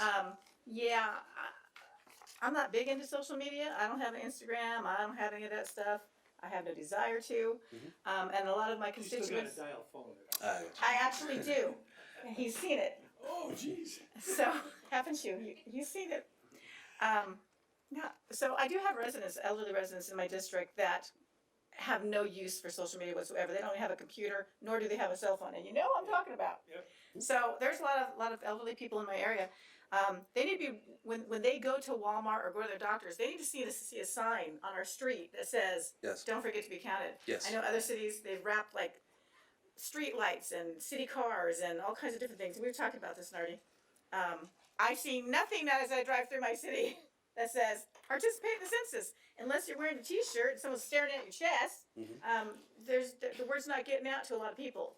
I know that everybody loves technology if you're 30 and under, but I have a very large group of elderly people in my district that need the old-fashioned way. So I want to make sure we're incorporating that. Actually, I will be updating a lot of that information towards the end of the presentation. Okay. Thank you, Nardi. No, and I definitely agree. I mean, there has to be multiple forms of being able to communicate with our residents. It's not just social media, and it's definitely having to do with word of mouth. I mean, being able to have that personal relationship and that trust and accessibility, that's a big part of it. Yeah. Print, of course, is always huge. Radio is another whole demographic as well. And so what we're looking to do is what the LA County would say surround sound, right? How is it that we can get as many people through their preferred channels of communication? So even through Best Start, we have many of our residents are also older. We actually have we had a meeting tonight at Legacy Commons. So yes, so I mean, we really try to put everything together in one spot and just provide the tools for our residents as well to be able to use whatever they're most comfortable with. So we're definitely trying to work with them in that aspect. So your task is to draw community support for making sure that everyone is counted. Yes, Is that what you're doing? providing support in order to get a full and complete count. And focused in both Palmdale and yes, we're focused on all of Antelope Valley itself too. We also have neighborhood action councils in Little Rock, Lake LA. So we're pretty much spread out throughout the Antelope Valley. forget the website. And don't forget the website. Yes. I do have a question. I don't know if you can answer it or any of the people here can answer it. once you've gone online, if you can do it online, and you do your census, you know how when you vote, you get the little sticker that says, I voted? Do they get a receipt that says, I've been counted? And the reason I'm asking is, teachers at our colleges will give their students extra credit when they come in with the I voted sticker. So is there any I proof can that they answer that. participated in the census, so that some of the teachers that want to give extra credit to the students that they've already done their census, how do you prove that you've already done the census if someone were to ask? So my understanding is that they're going to provide a confirmation number on the screen. You will not be able to print it, but let's say at the census, at the questionnaire centers, they have provided us with little cards that we print, and people will be able to fill that out with their confirmation number, and that'll show that they have filled out their form. Because it has the census logo on it. Okay. And they will be able to say, you know, this is my Because kids will do confirmation anything for number. extra credit. I call them kids, you know, they're 30 and below, but, so, Screenshot. anything that we can get to encourage them to go fill out the census, I'm good with. Well, that's a great idea, actually. You know, especially if we know that they're registering and filling out right there, and then I think that'd be something great We to get a whole work crowd on that it. comes in here from certain yeah. government classes. And, you know, I think that's a great resource, because those should be the kids or the students that understand this better than everybody else on that campus. Because they're in a government class that should be understanding why this is so critical for your representation and local funding. Yes. So, I mean, I'm hoping that you're banging on the community college. And if you don't know, they do have a law and government And club on financially, yeah. campus. It's, Carlos Pinhole is the dean of that section. I can get you the contact information. So getting the kids that are part of the government law group, they can spread the word across the campus too. That would be much appreciated. And stressing, because I just was in a sixth grade class today, and it's amazing when you can get the parents' filters out of there, how much you learn from these kids. But I think that's the danger, is some of these kids, you know, kids don't start out, certain behaviors are learned and instilled. And I think that getting this information to the kids in the schools, all the way up through the college, is gonna be critical for people to understand that this is nothing that is nefarious. We're just, you know, whether it's counting nuts and bolts or beans or toothpicks or whatever, today we're counting people. Right. We just need to know what's there, because it's gonna help you get better money for your school, better financial aid, better medical, all these things that, you know, any problem that a kid comes up with, a lot of it's based on those numbers. And they're very much surprised to see how much it's connected to everything they actually take a part of in everyday life. And one of the interesting things is we try to tailor the conversation according to the population. So it's funny, sometimes we'll say, okay, this is the story of your country and your community and how it grows. Well, someone said, well, is that like a selfie, like a snapshot? I'm like, yeah, sure. That's actually a good way to kind of put it. It's like a selfie of your community. So that's important, you know. So what kind of selfie are we taking? Are you in the selfie? Well, let's not miss out. So Good. So if there's any more questions, I'd be more than happy to. We know where to find you. All right, sounds good. Will do. Thank you. Definitely. Thank you so much for your time. I appreciate it. Thank you, Kevin. And now, You're the first guy that got an applause. You brought a cheering crowd over there. and now we will invite Rocio Castellanos. She's with AV Partners for Health, and she also, AV Partner for Health serves as the regional co-convener for the We Count Los Angeles regional table. Hello. Hi. Everyone. So I actually came prepared. I wrote it because I was like, I'm gonna get nervous in front of you guys. So, the role of We Count Census Table. Several of our partners have attended our meetings for over a year. So a lot of our partners here in we have been attending these meetings for over a year. But we have been involved in the census for a little bit over 2 years. We think about census 24/7, and we're not going to end until July, correct? That's when the census ends, July 31st? That's right. Correct. So, since 2017, the California Community Foundation, CCF, has been working with various partners to ensure a complete count for 2020 Census County by promoting coordination, mobilization, regional infiltration across the LA County. In 2018, CCF supported establishment of We Count Census Table regional meetings in partnership with the Census Policy and Advocacy Network, which was further expanded in 2019 to include 6 regional co-conveners serving census tracts with the highest concentration of hard-to-count population, which is the Antelope Valley. Together with the state of California, California Complete Count Office, and other funding partners, CCF has pulled fundings and is working closely with community organizations to identify needs, fill gaps, and coordinate efforts. Since 2019, several of nonprofits, City of Lancaster, City of Palmdale, and faith-based organization leaders have been meeting for a year to learn and share ideas. The We Count Census Table has curated a forum to learn, to share ideas with community-based organizations. The We Count Census Table has curated a valuable space for information sharing, contributing to referrals, networking building, and rich discussions about strategies and outreach tactics. CBOs funded in the Antelope Valley. So CCF had an RFP in 2019. Does everybody know who's California Community Foundation? It's a nonprofit organization in Los Angeles, and they have different funding. The state actually reached out to them so they could allocate funding for census for CBOs. The reason why? A lot of your community doesn't trust the media, the government. I'm shocked. Who do they trust? Each other. CBOs, faith-based organizations, community members, AVPH, SBCC, Best Start. That's what they trust. And different other organizations. That's why they decided to find the funding so CBOs could apply for it, because we are a trusted messenger.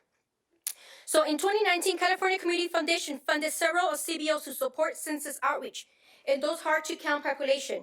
I'm going to name the organizations that received funding. Antelope Valley Partners for Health, that's us. California Cause, Child Care Research Center, Clínica Oscar Romero, Coalition of Humane Immigration Rights, CHIRLA, Lancaster Museum of Public Arts Foundation, SALVA, South Bay Center of Counseling, SBCC. I do have your questions and might have some answers. I don't know. I only work for a nonprofit. I don't work for the Census Bureau. I'm going to try my best, okay? But several of this organization, we had to decide, well, what exactly we're going to do. What is your capacity? So this organization decided to do texting, door knocking, social media, workshops, community education, community centers to have the kiosks, train the trainer, and volunteer engagement. If you want more information, I already might have the information, but you could go to We Count LA. There's a section that says partners. It has a map, and you will be able to see all the organizations throughout LA County that receive funding. You'll be able to see what activity they decided to do and what's the population they're going to be reaching out to. As partners and grantees shift to implementation adjusted to the frustration of We Count Census Table reading regional meetings. So when we started our regional meetings, it was more informational. It was broadcast from LA to the Antelope Valley at the Office of Antelope Valley Partners for Health. It was through Zoom. About 2 hours, no, about 3 hours, right? It's a little bit long, but it did provide an amazing breakfast. So it was a little bit long. Food, right? ramen. Food, Yep, coffee, that's right. right? So it was more informational. Now AVPH received funding through CCF to continue our regional meetings through August of 2020. What does that mean? Well, our meetings are going to be different. Our meetings now is going to be collaboration. Our meetings are going to be so we're not stepping on each other's toes. Our meetings is to collaborate at the end of the day, because we want the message to be out there, but we also need to collaborate together. And if something's not working, we need to change it right away. We don't have another month, 2 months, 3 months. Something's not working today, and if we notice that our census track is not, people are not responding as CBOs, we have to meet together and say, what we're going to do. Who could do door knocking? Who could do texting? So the Census Bureau or the state, who is this going to be the real-time information? The real-time information regarding the tracking, census track response? that's gonna be our community-based organizations, and you guys are gonna feed that into the sword. And that information is gonna be readily available for any of our partners to overlap with the efforts. Yeah. So how do you text? I mean, by area So code? there is a Like all company. my neighbors have 818 area codes for their phones. So, good question. So, and I did not get funding for that because I don't know. So, but let me tell you, there is a company, different companies that you could do texting. There is different ways you could get phone numbers, right? So there's companies you could pay. Like mine's 310. Yeah. So you're probably gonna get, there is throughout LA County texting. So you're probably gonna get a texting from someone from 310. A lot of the phone numbers for texting, my understanding is if you have voted, then you will get a texting. So they'll get that information from there. I don't know how exactly. I don't have that information for you.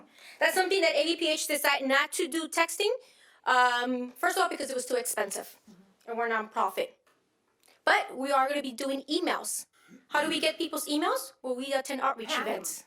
No, we actually attend outreach events. The community has been very responding to us. They give me their name, their phone number, their address, and we're asking them, in what census tract do you live?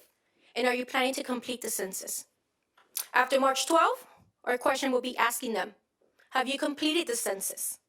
Right? We want to know, are they completing the census? And what outreach should you be doing? So in regards to your question, You're contacting people that have already gotten on board with the census because they're giving you the information. What are you doing for the people that aren't on board and haven't given you their email addresses? correct. So through CCF, the funding, they actually have a program called Action Builder.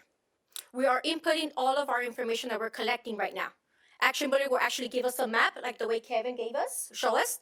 Will give us a map to see where have we done outreach at, first of all. Who's coming to the events, right? It's not always our events. Some of our partners are having events. Some of the schools are having events. So we're there tabling, having a table. So that map will be able to tell us what's happening.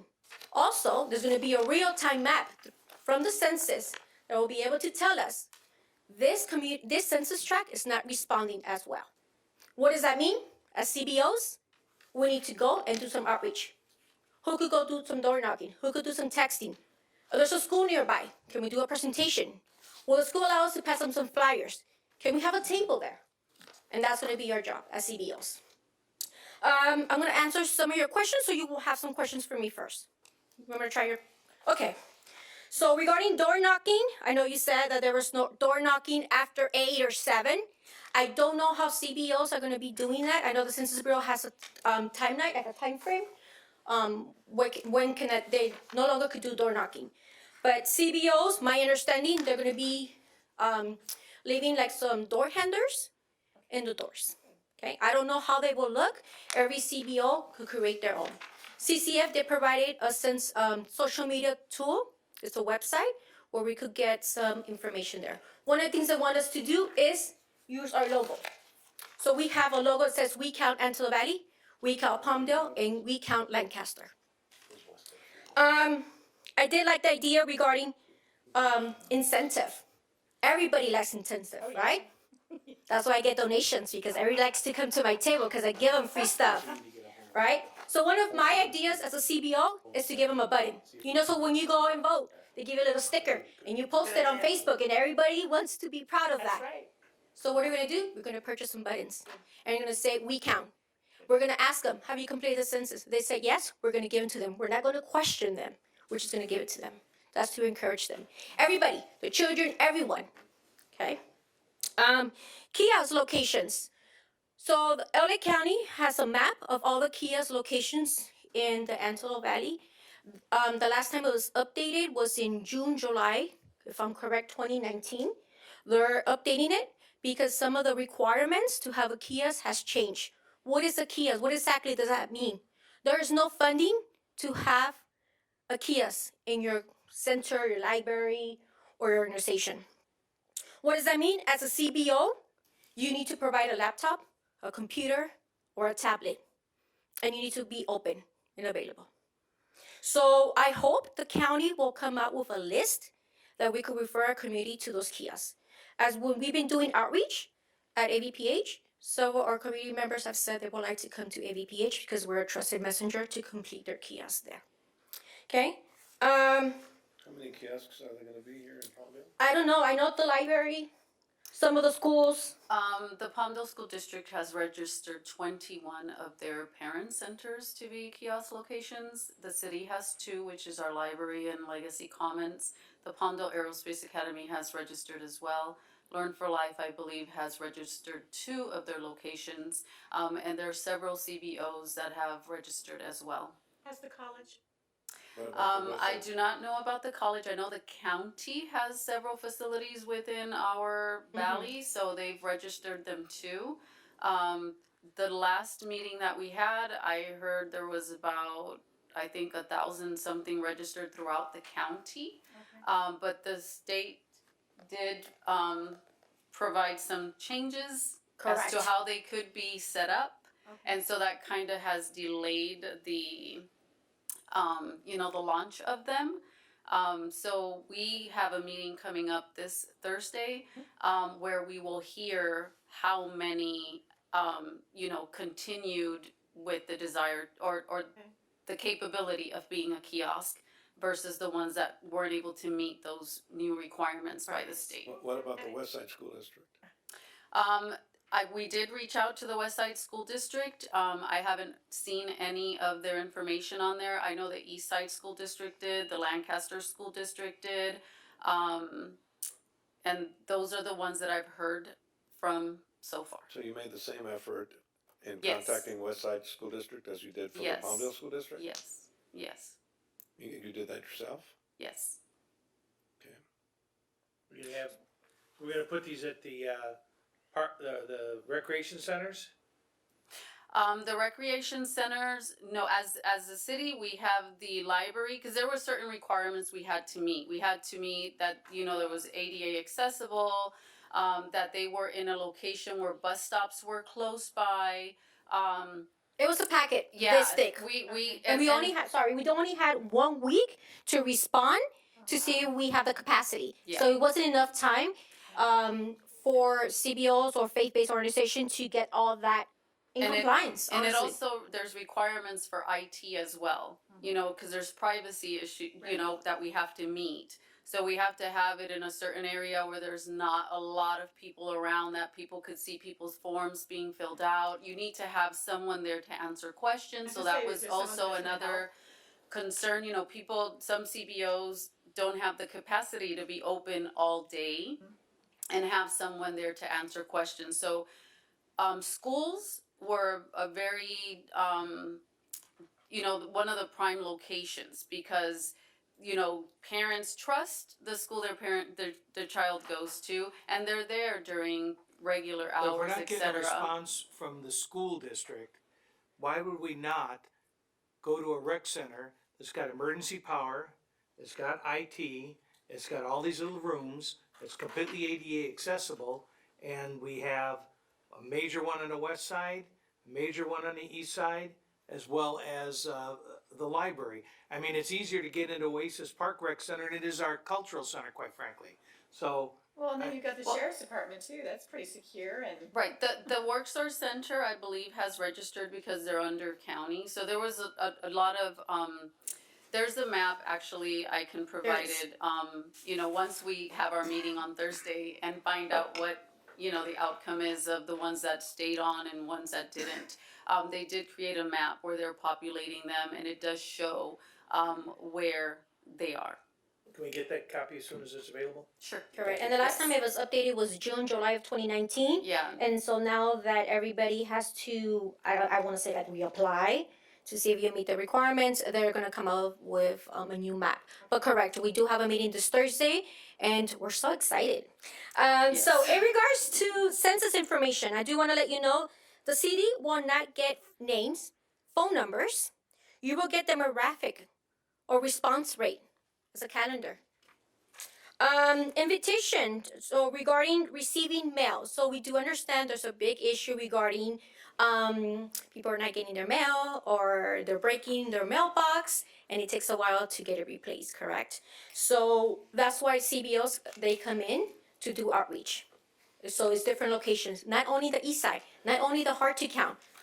We cannot trust that the community who responded in 2010, those census tracts, are going to respond again. We cannot be confident that they are, right? So we got to try to reach everyone in our community.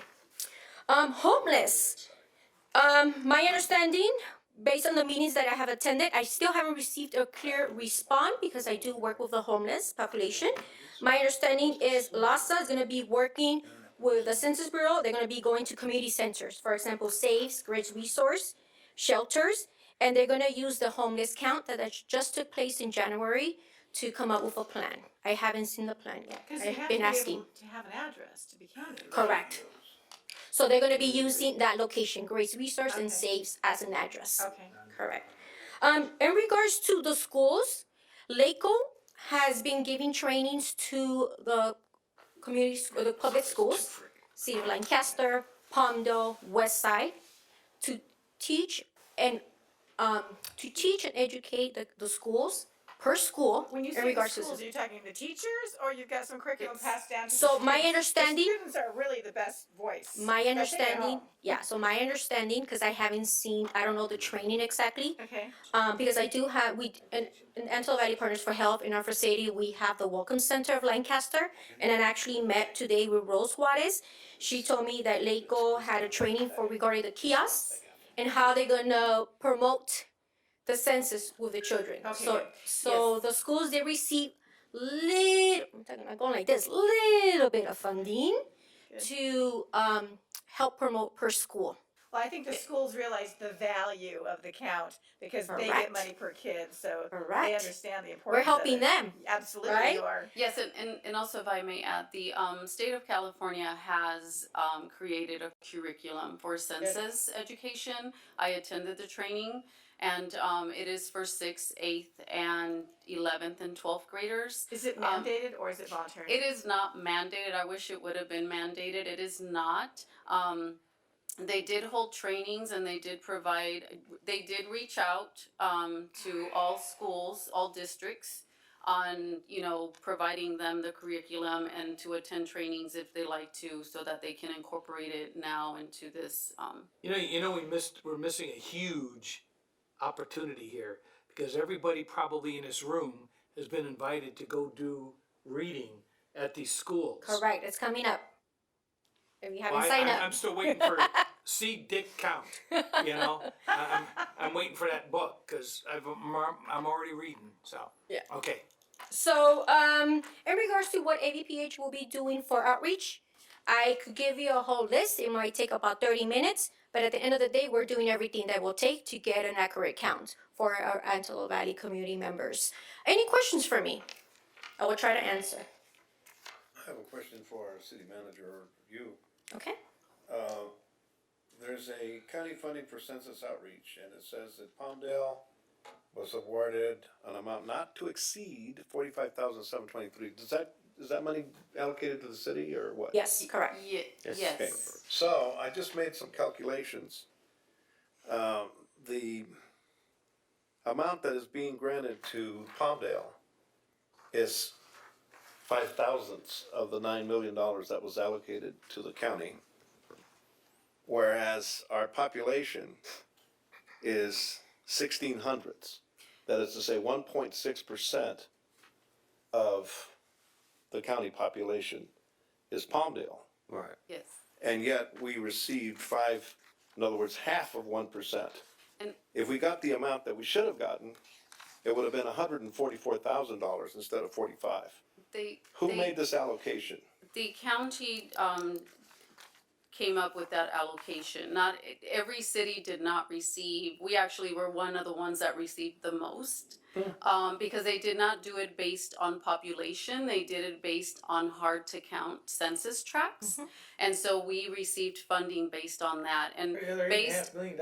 and based on that funding that we just processed and finally finalized all the paperwork for, that funding is specific to be used in those, hard to count areas. And it's very specific to how our outreach plan, and how we use it. And so, some cities received less than that even though they may have had a higher population, but their hard to count was not as, strong as ours. What I'm saying is that I don't think we got allocated what should have been allocated. No, I We agree. do have that high, Yeah. Yeah, everybody's telling us we got a high, yeah, we've got that whole part of East Palmdale with the red and the stripes going right through it. Yes. And we get It's what one Juan half brought of up 1% earlier. of the allocation in the county. Are we getting enough? Are we getting our fair shake? Juan brought it up earlier. What can we do to get more? Clearly, we're not even getting our fair share. Again, from the county. how much was allocated total? 9 million $9 million. We got 45,000 out of the 9 county. million. And we got 45,000. And they base There's it on city. So I do 88 have cities total. correct. Not sure who received your allocation regarding funding. There is information per city, because I know I have it, that will say how it was calculated. Yes. And when I actually saw the amount for City of Lancaster and Palmdale, because I was in a meeting with the state when they actually presented this, I was in shock. I was like, well, that's not enough We're money. used to getting What did that Lancaster happen get? to us. Even- Yeah, so I was like, Lancaster that's not got enough. just, I think, just a little bit. I think just a little bit more than us. It was very. It wasn't a big Whose office difference. calculates this? So It's they the- actually is by numbers. I don't know. I could actually provide you. There's somebody, It was- there's a phone number, and there's a name, and there's a title that goes with this person. Correct. Who allocates this, and who has that list? Well, while that's I will find out. while that is a Okay. fight that we probably want to pursue, in the meantime, Nardi, have we Yes. allocated all that money already? Has it been spent? And do we need No. more? And do we have any that we can donate from the city of Palmdale? No, and actually, part of the final part, where I'll be speaking about that, I can provide that information. Right. As to what we have been done, what's going on with the funding, et cetera. I can provide that at that time. I'll allow for Rocio to I just complete want to her. see if there, Yeah, we're not if there's picking a on shortage. you. Oh, no, no, no. You're delivering the Find money message. somewhere or do some- I just want to say I did advocate for you guys because when I saw it, I was like, that's not enough. We're so frustrated with 45,000, getting the short that's end one of the event. stick. Yeah. And then when we Yeah. sit here and we hear that we have one of the hardest to count areas in the county, and Mr. Loa does a little Little math here, and it's not lining up. Well, So we're Because if we look at it, the city has been allocated that amount, but CBOs within our community have also been allocated amounts. So Okay. if you look at it as a whole, there is more funding. So the purpose of the way it was done is so that CBOs and the cities, the community partners can work together, have one message and not double the efforts, right? So one of the things we have done through the regional table is partner with other organizations, as the Salva's gonna speak next, and they are one of the community-based organizations that was funded. So collaborating with them when we do an event, I'm not gonna use, or we are not gonna use this, money to do the same thing they're doing, so we're gonna join efforts. We're going to be able to do more. Okay. Because we can cover this and they can cover that. Per se, they're having an event that's upcoming. The funding the city has received, we are able to get promotional items. The one that he got, he really can't do that. So, we join efforts and we reach more people that way. And so that's kind of the purpose of how they did it, of having, the California Community Foundation pull in all the community-based organizations together to reach further. And so they spread the wealth amongst us Okay. so that we don't have to do it ourselves. Can I clarify something in regards to that? Okay, so the state is the one who decided how much money the city will be getting. No. The county. The county. The county. Sorry, the county. But at the end of the day, it's coming from the state, right? State, county. Awarded Think it's the the county. county. Yeah, And yeah. the county And distributes the it. county made the decision. application process. Yes. Correct. Municipality. So this is the first time that the census is online, correct? Mental health money, so that doesn't make The me feel Census any better. Bureau has less money this year for this census. So what does that mean? CCF with other funders decided to allocate money for outreach, for CBOs to get involved.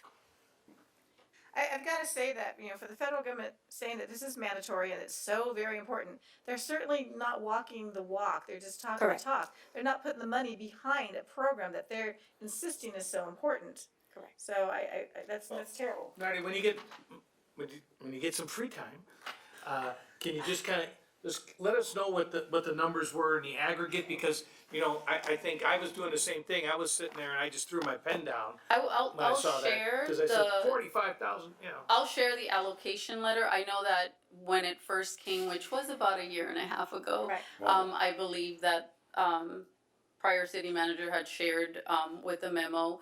But, I will reshare that so that we can look at that again, because at that time, I know that it was starting and, you know, but it does state there how the allocations were Thank you. done. And it explains it, and then we can move forward from there. Okay. Yeah, I'd like to see what the other local organizations got, because even if you divide the 88 cities by the $9 million, it comes out to 102,000 and change. So, I mean, if they put that equal amount back into the organizations, then it's at least somewhat equitable and fair. So us as a grantee, I don't know how much other organization received. That information that provided for us. Somewhere, but they don't share it to us. Right. But I do know what It activities has to they be will be public doing. information, so we'll find it if it's Maybe there. later after July 31st. So we're gonna find out, Nardi, then. Can you What can the you tell us community-based what you organizations guys get. got funded? Sure. So AVPH, we got funded for, let me tell you, social media. In regards to total social, dollar amount. I'm just looking for the dollar I amount. cannot. I don't know if I'm allowed to. It's public information. Yeah, so it's all right, It's we can, taxpayer money. yeah, Yeah. we can file a records request, But that's no I'm- problem. Yeah. You're certainly allowed to share what you were funded. I don't Can you give us know. a range? Okay, about 150 to 200,000. Right. See, council, this is no different than like the homeless money, anything like that. I just want you to realize, so the county gets it, and then they allocate it, but they don't divide it up among cities and say, cities, you pick. They're picking the CBOs, they're picking the groups. So we are probably getting representative money. Okay, but it's not just going to the city. Okay. We don't had know for a a fact. detailed application, yes, sir. Yeah. We don't know for a fact. You You said we're probably getting, but we don't know what the well, I numbers can't tell you for dollar, I can tell you that with Austin's money that he just talked about, 100,000 from each community. If you add that, well, based on what they just got, Right. we're well over. And there's other groups that are getting funded All right, besides that. that makes a So- lot, it makes a I- lot more and- sense. Right, that's what I wanted to try to, Yeah. before any of us walk into comments that we don't wanna get into. I think, Nardi would be appropriate now to talk about what we're doing with our money, Okay, Yeah. because it's. thank you. Perfect. Thank you so much. Yeah, but one follow-up question. So the community-based organizations are also participating in the in the $9 million that was allocated to the county, or is that a different pot? No, it's the same pie, sir. But we need to find out how much our community-based organizations have received. And also to add, the cities had the option of not receiving, opting in to the money. They could have just opted in option one, which is the county would do all the outreach. So not all cities, chose to do the outreach themselves. Okay, that gentleman wants to say something. Just to clarify, so the County of Los Angeles was a direct funder for municipalities, the ones that applied or chose not to, right? Whatever. But the County of Los Angeles, they also are running their own Hard to Count campaign.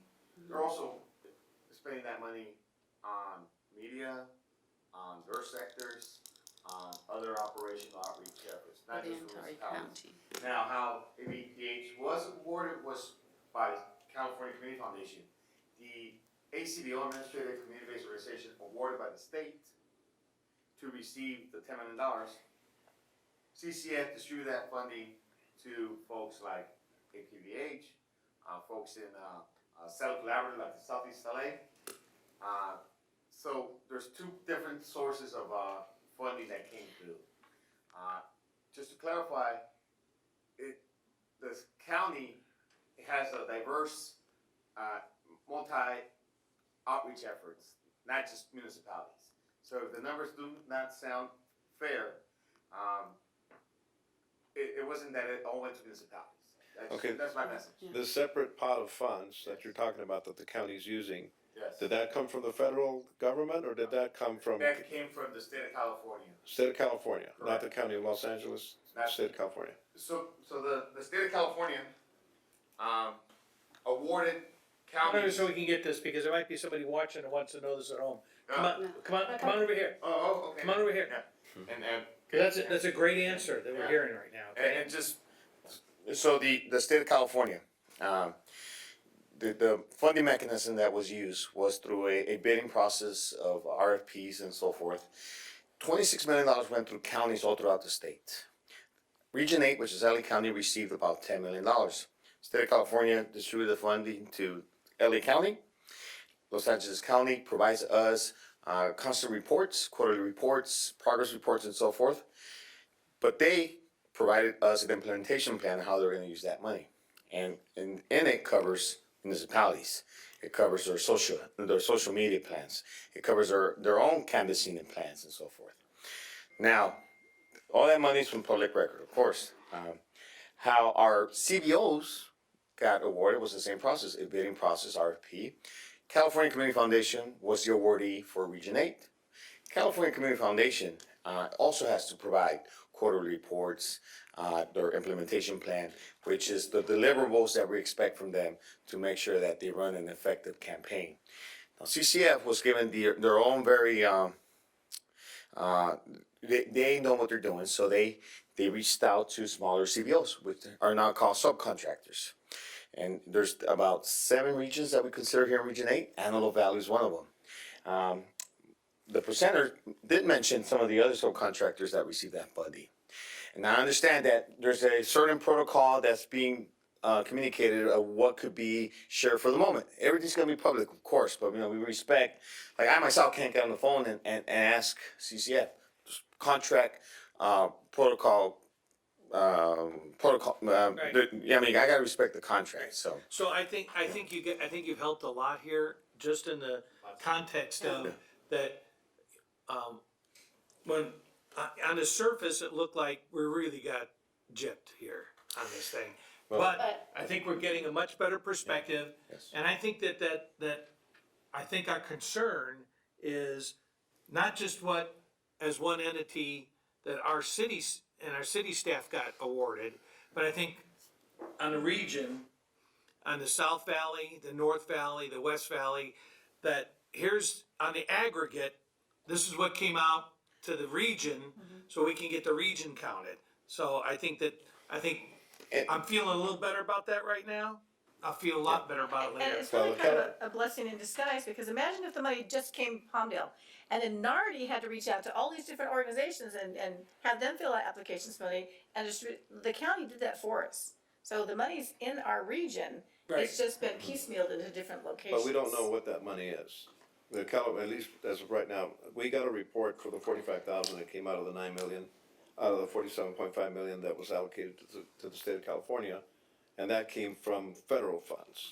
no, that came from the state of California. I think we're spending too much time worried about the money right now, because the money's Well, I already think- been distributed, and we're a few weeks away from this Correct. launching. Correct. So I kind of want to see what we're doing with the money that we do have.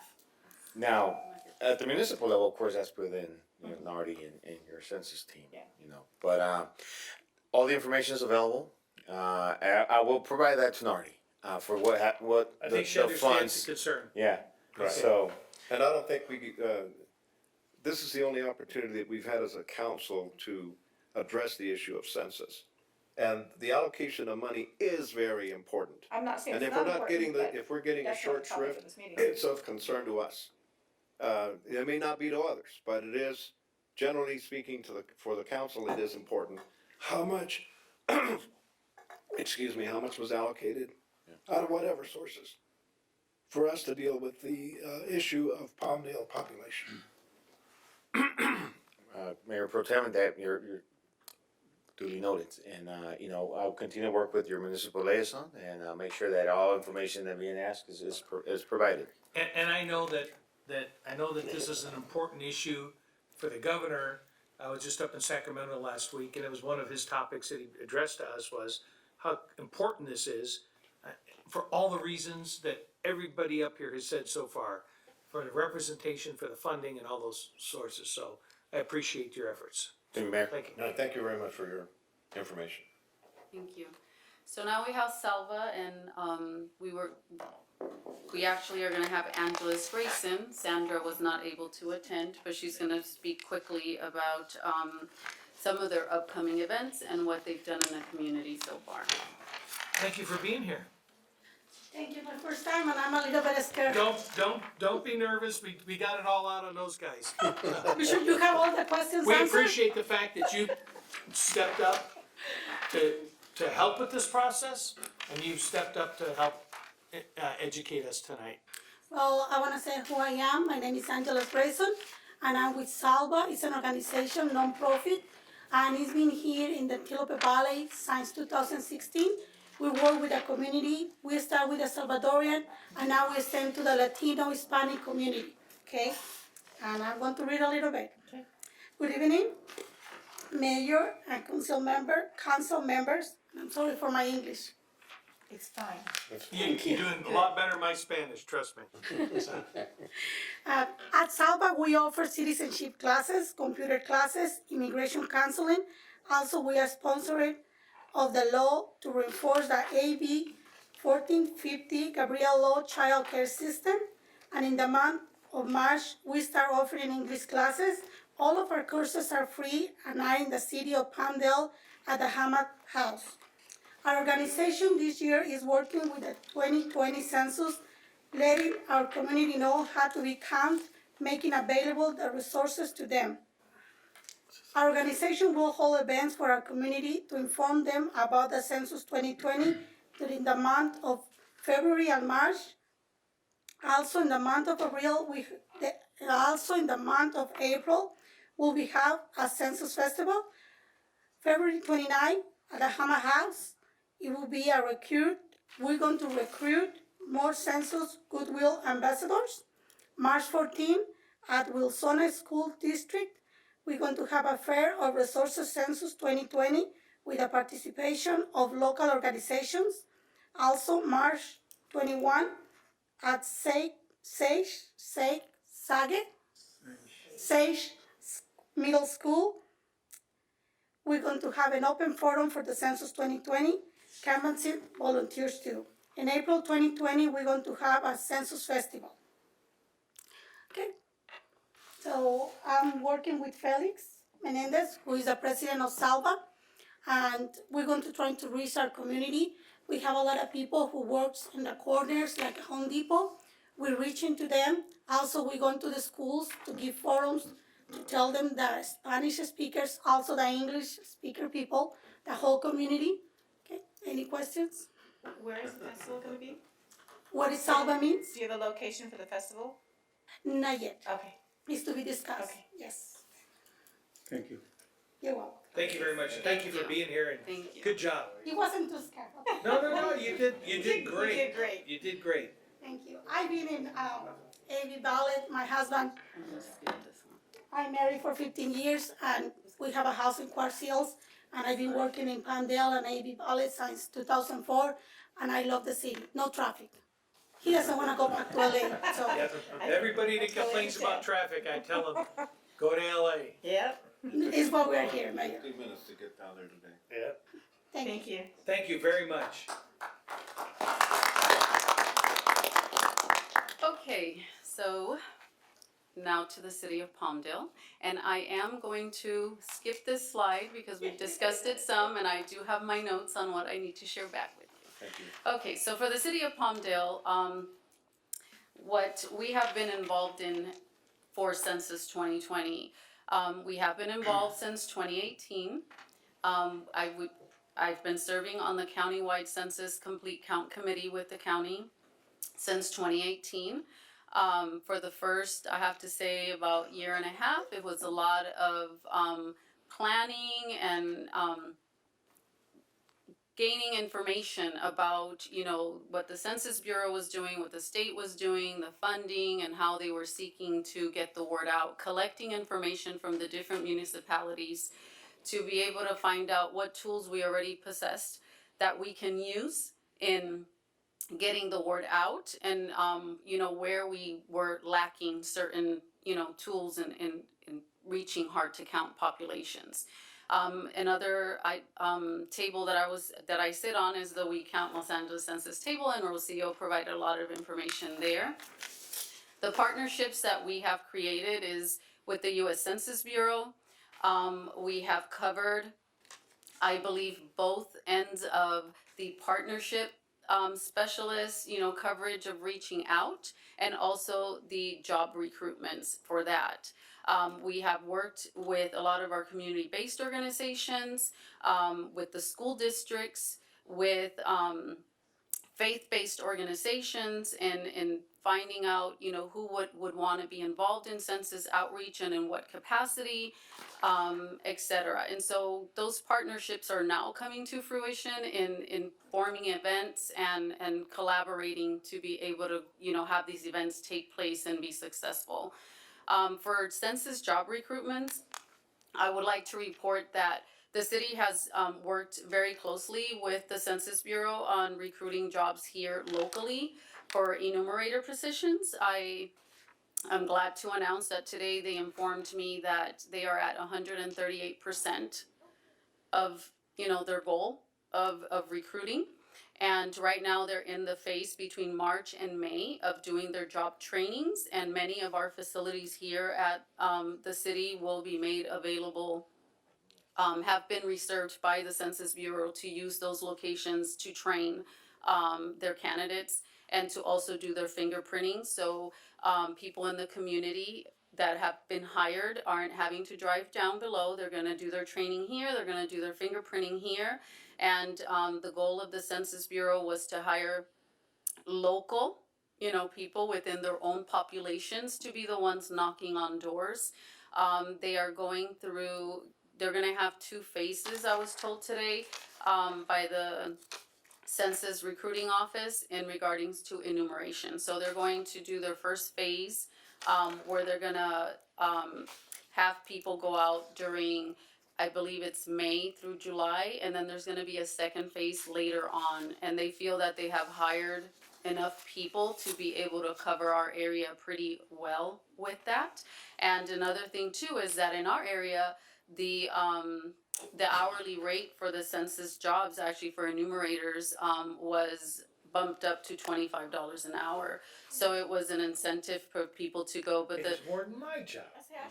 yeah, so that was a very good incentive, and they did get high response. And we had recruiting events at the Workforce Center various times, both in Palmdale and Lancaster, at the EDD office. Whenever we were out somewhere with an activity or an event, the Census Bureau would come and be there, both the recruiter and the partnership specialist as well. In regards to advertising, we have a plan, and we have been using many of our modes internally in the city to put out census information. So our Palmdale Connections, our newsletter, our Palmdale magazine, the Spanish radio. We have done also private ones. We've done El Sol magazine. AV Smart Buys is going to be doing it now. So we have gotten the materials. We have printed material and provided material to whenever one of our CBOs is having events. We provide census material both in English and Spanish, so that they can, stuff their, their grocery reusable bags that they give out, and put census information there. We do have a census webpage on our city website that links as well to the county census webpage and to the city of LA's census webpage, to the census webpage. We have, today, tomorrow I will confirm, but today we were having the waste management trucks. I believe there's 6 of them that are gonna have vinyl wraps, and I did go see those yesterday, and they look very nice. So there's gonna be, I believe, 6 trucks that will be going around when they do their trash pickups that will have the census message on there.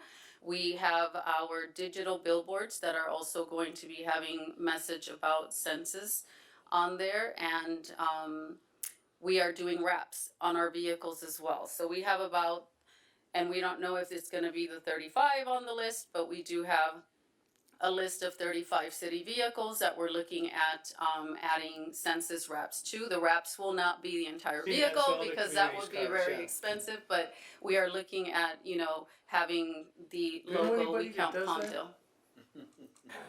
I don't. So we will be doing that as well. We have, for the next several weeks, our communications department is gonna be through social media, you know, different loops of all types of modes of social media that we are able to use. Our neighborhood services department has assisted me with during their neighborhood watch meetings and all of that to provide material there. I will also be going to speak at some of them in the coming weeks. We have gone to the Palmdale School District sites and to other sites to speak to the DLAC meetings, the parents that, you know, and the Census Bureau has joined me in those meetings as well. We have provided trainings to some of the parents from the welcome centers for the Palmdale School District. Me and Claudia went and we provided a training about 3 weeks ago to 30 parents that are going to be attending the kiosks. We have a Train the Trainer coming up, hopefully for March 5th, where some of our city staff can go to, because our library will be a census action kiosk location, to educate them on, you know, what can be said, etc., and also inviting the community. We have reached out further than just within our community to get the census word out, because part of the people we trained at the Palmdale School District were also from the East Side School District, and the districts that wanted to participate, you know, we offered it and they came. So we have tried to do as much as we can, even before our funding was approved, because I have to say that our funding was finalized, I believe it was last week, where I could really start, you know, using, purchasing things and doing things for that. So a lot of what we have done so far as a city, we did it with what we had. And we've tried to reach out as best as possible. And I have gone to meetings with the Census Bureau, to different, you know, places. I've gone to businesses to speak to people too that have said, you know, we would like to go. We have I think we've had about 10 or 9 different events where we had census booths at, and we provided a lot of information. Thanks to Claudia in City Manager's office, she created a bingo game in relations to census, and so that engaged people to come and play. And she did an excellent job at that, so we engaged a lot of people. Kaleidoscope Festival was one where we engaged about 200 people when we were there and gave a lot of material and information. And through those events and, you know, talking to people is how we have been able to realize, you know, what are the questions people have? What is their fear, right, of not filling out the form? And so we've been trying to be messengers in helping, you know, provide some confidence in that, you know, trust to fill out the form, and most of all, providing information to them about the benefits of it, right? Because many of them do not realize that this is for 10 years of funding. It's not just a one-time thing. So I realize that when we go to schools, a lot of the parents that are there and people that are listening, they don't realize, you know, that the school lunches and all those programs are tied to this. And once that they hear that, you could get a sense that they feel like, yes, it's an important thing. And I have to say, at the census conference that Best Start did on Saturday, it was a great event. They engaged a lot of people, and a lot of great information was shared. And also in the takeaways at the end, what we heard most from people was that exact thing, that we felt we can't trust, right? But now we realize by hearing all this information how important it is. So the overall takeaway from my experience in being involved in this process for the last year and a half is that being a trusted messenger is truly very, very important in this process for all of us, right? Wherever we are at, at the grocery store or wherever, even if we're wearing the Palmdale Count shirts, right? That may start up a conversation.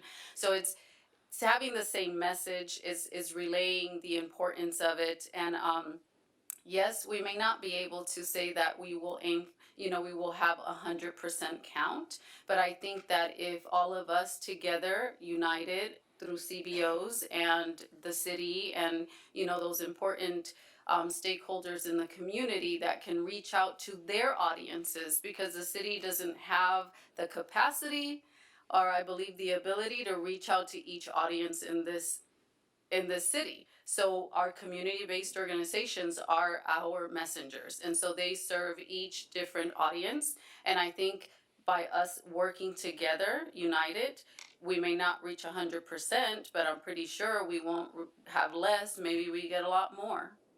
So going through that, if we go through this, we can say that these are the events that we've done so far. There's more, but we did do a kickoff, so we've been, at this for a while, because in April 1st, we did the kickoff of 365 days Run out of before people April to take 1st. pictures of?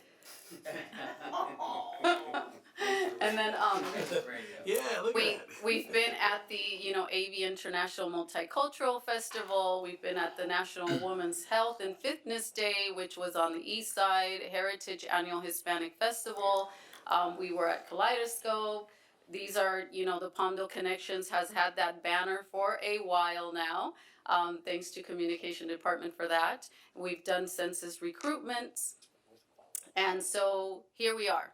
What can we do? We can all help. We can count everyone living in your household, spread the word, recruit more census goodwill ambassadors. And so as a council, when you go to your events, when you are speaking to people, always throwing in there a little bit about Census 2020, I think we can make a difference. So speaking of events, there's another opportunity to go to an event, and that's on March 28th. We are putting together a Cesar Chavez Day Festival at Yellen.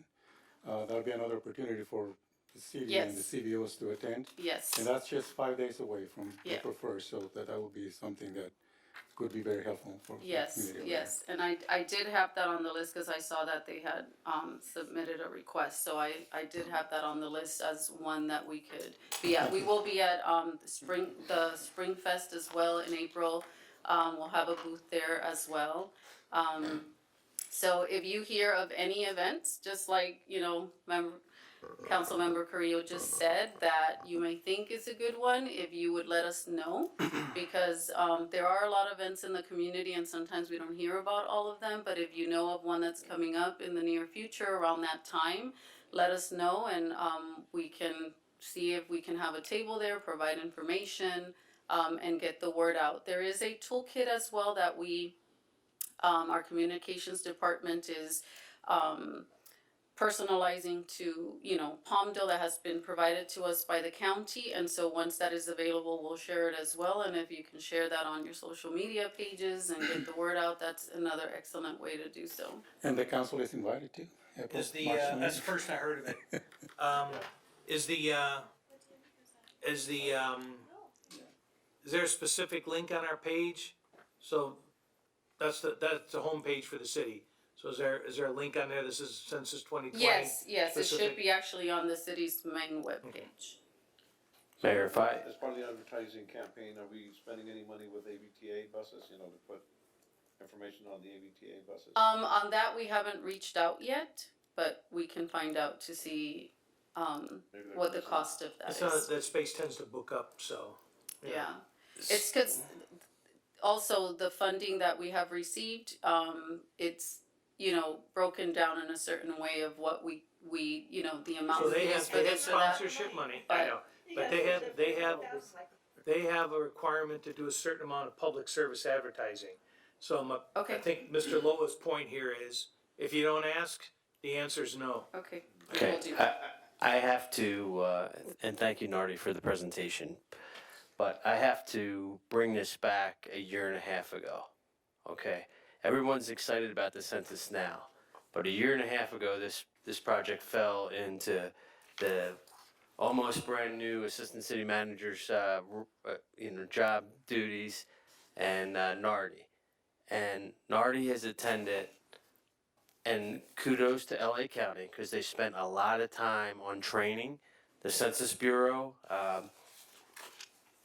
Nardi's an expert now. She's invested a lot of time. We talk about these events. They're not 1 hour events. They're all day, sometimes 2 days a week. I can tell you, Claudia was assigned to start helping her because there were so many things going on. And I think the only thing, besides showing up at a couple events, what I try to do in my influence is partner with our groups who've asked Salva and the Hispanic Chamber when they're having public events and they're asking for partnerships with the city.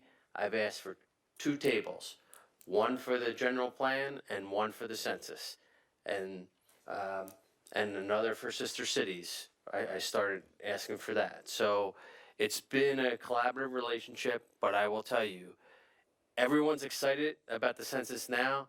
Nardi's been excited about this for a year and a half, and we're in a better spot now, and our city is. And I understand when you look at the money, and 45,000 goes pretty quickly. But I remember signing off, and I think the first time we sent it, they came back and said, figure out something else with the budget. They've really scrutinized it. We really had a good communications plan put together. We will reach out to ABTA, but we're spending more than the 45,000, I can tell you, because it's important for us, and we realize that. But we gave a couple round of applause earlier. I think Nardi for this city and the support she got from the planning department. Thank you. But I would also like to add that I do thank our communications department because they have, last minute come through with things that need to be done. Our Parks and Recreation department, who has been very helpful at, setting up, actually reserving all the different rooms for the job recruitments. Claudia has been an excellent help. So neighborhood services. So the city staff has been awesome. They do, understand the importance of census, and so being united, I think a team is gonna help. And I appreciate for my partners here that they came and joined me in this presentation. Thank you. Thank you. Thank you all.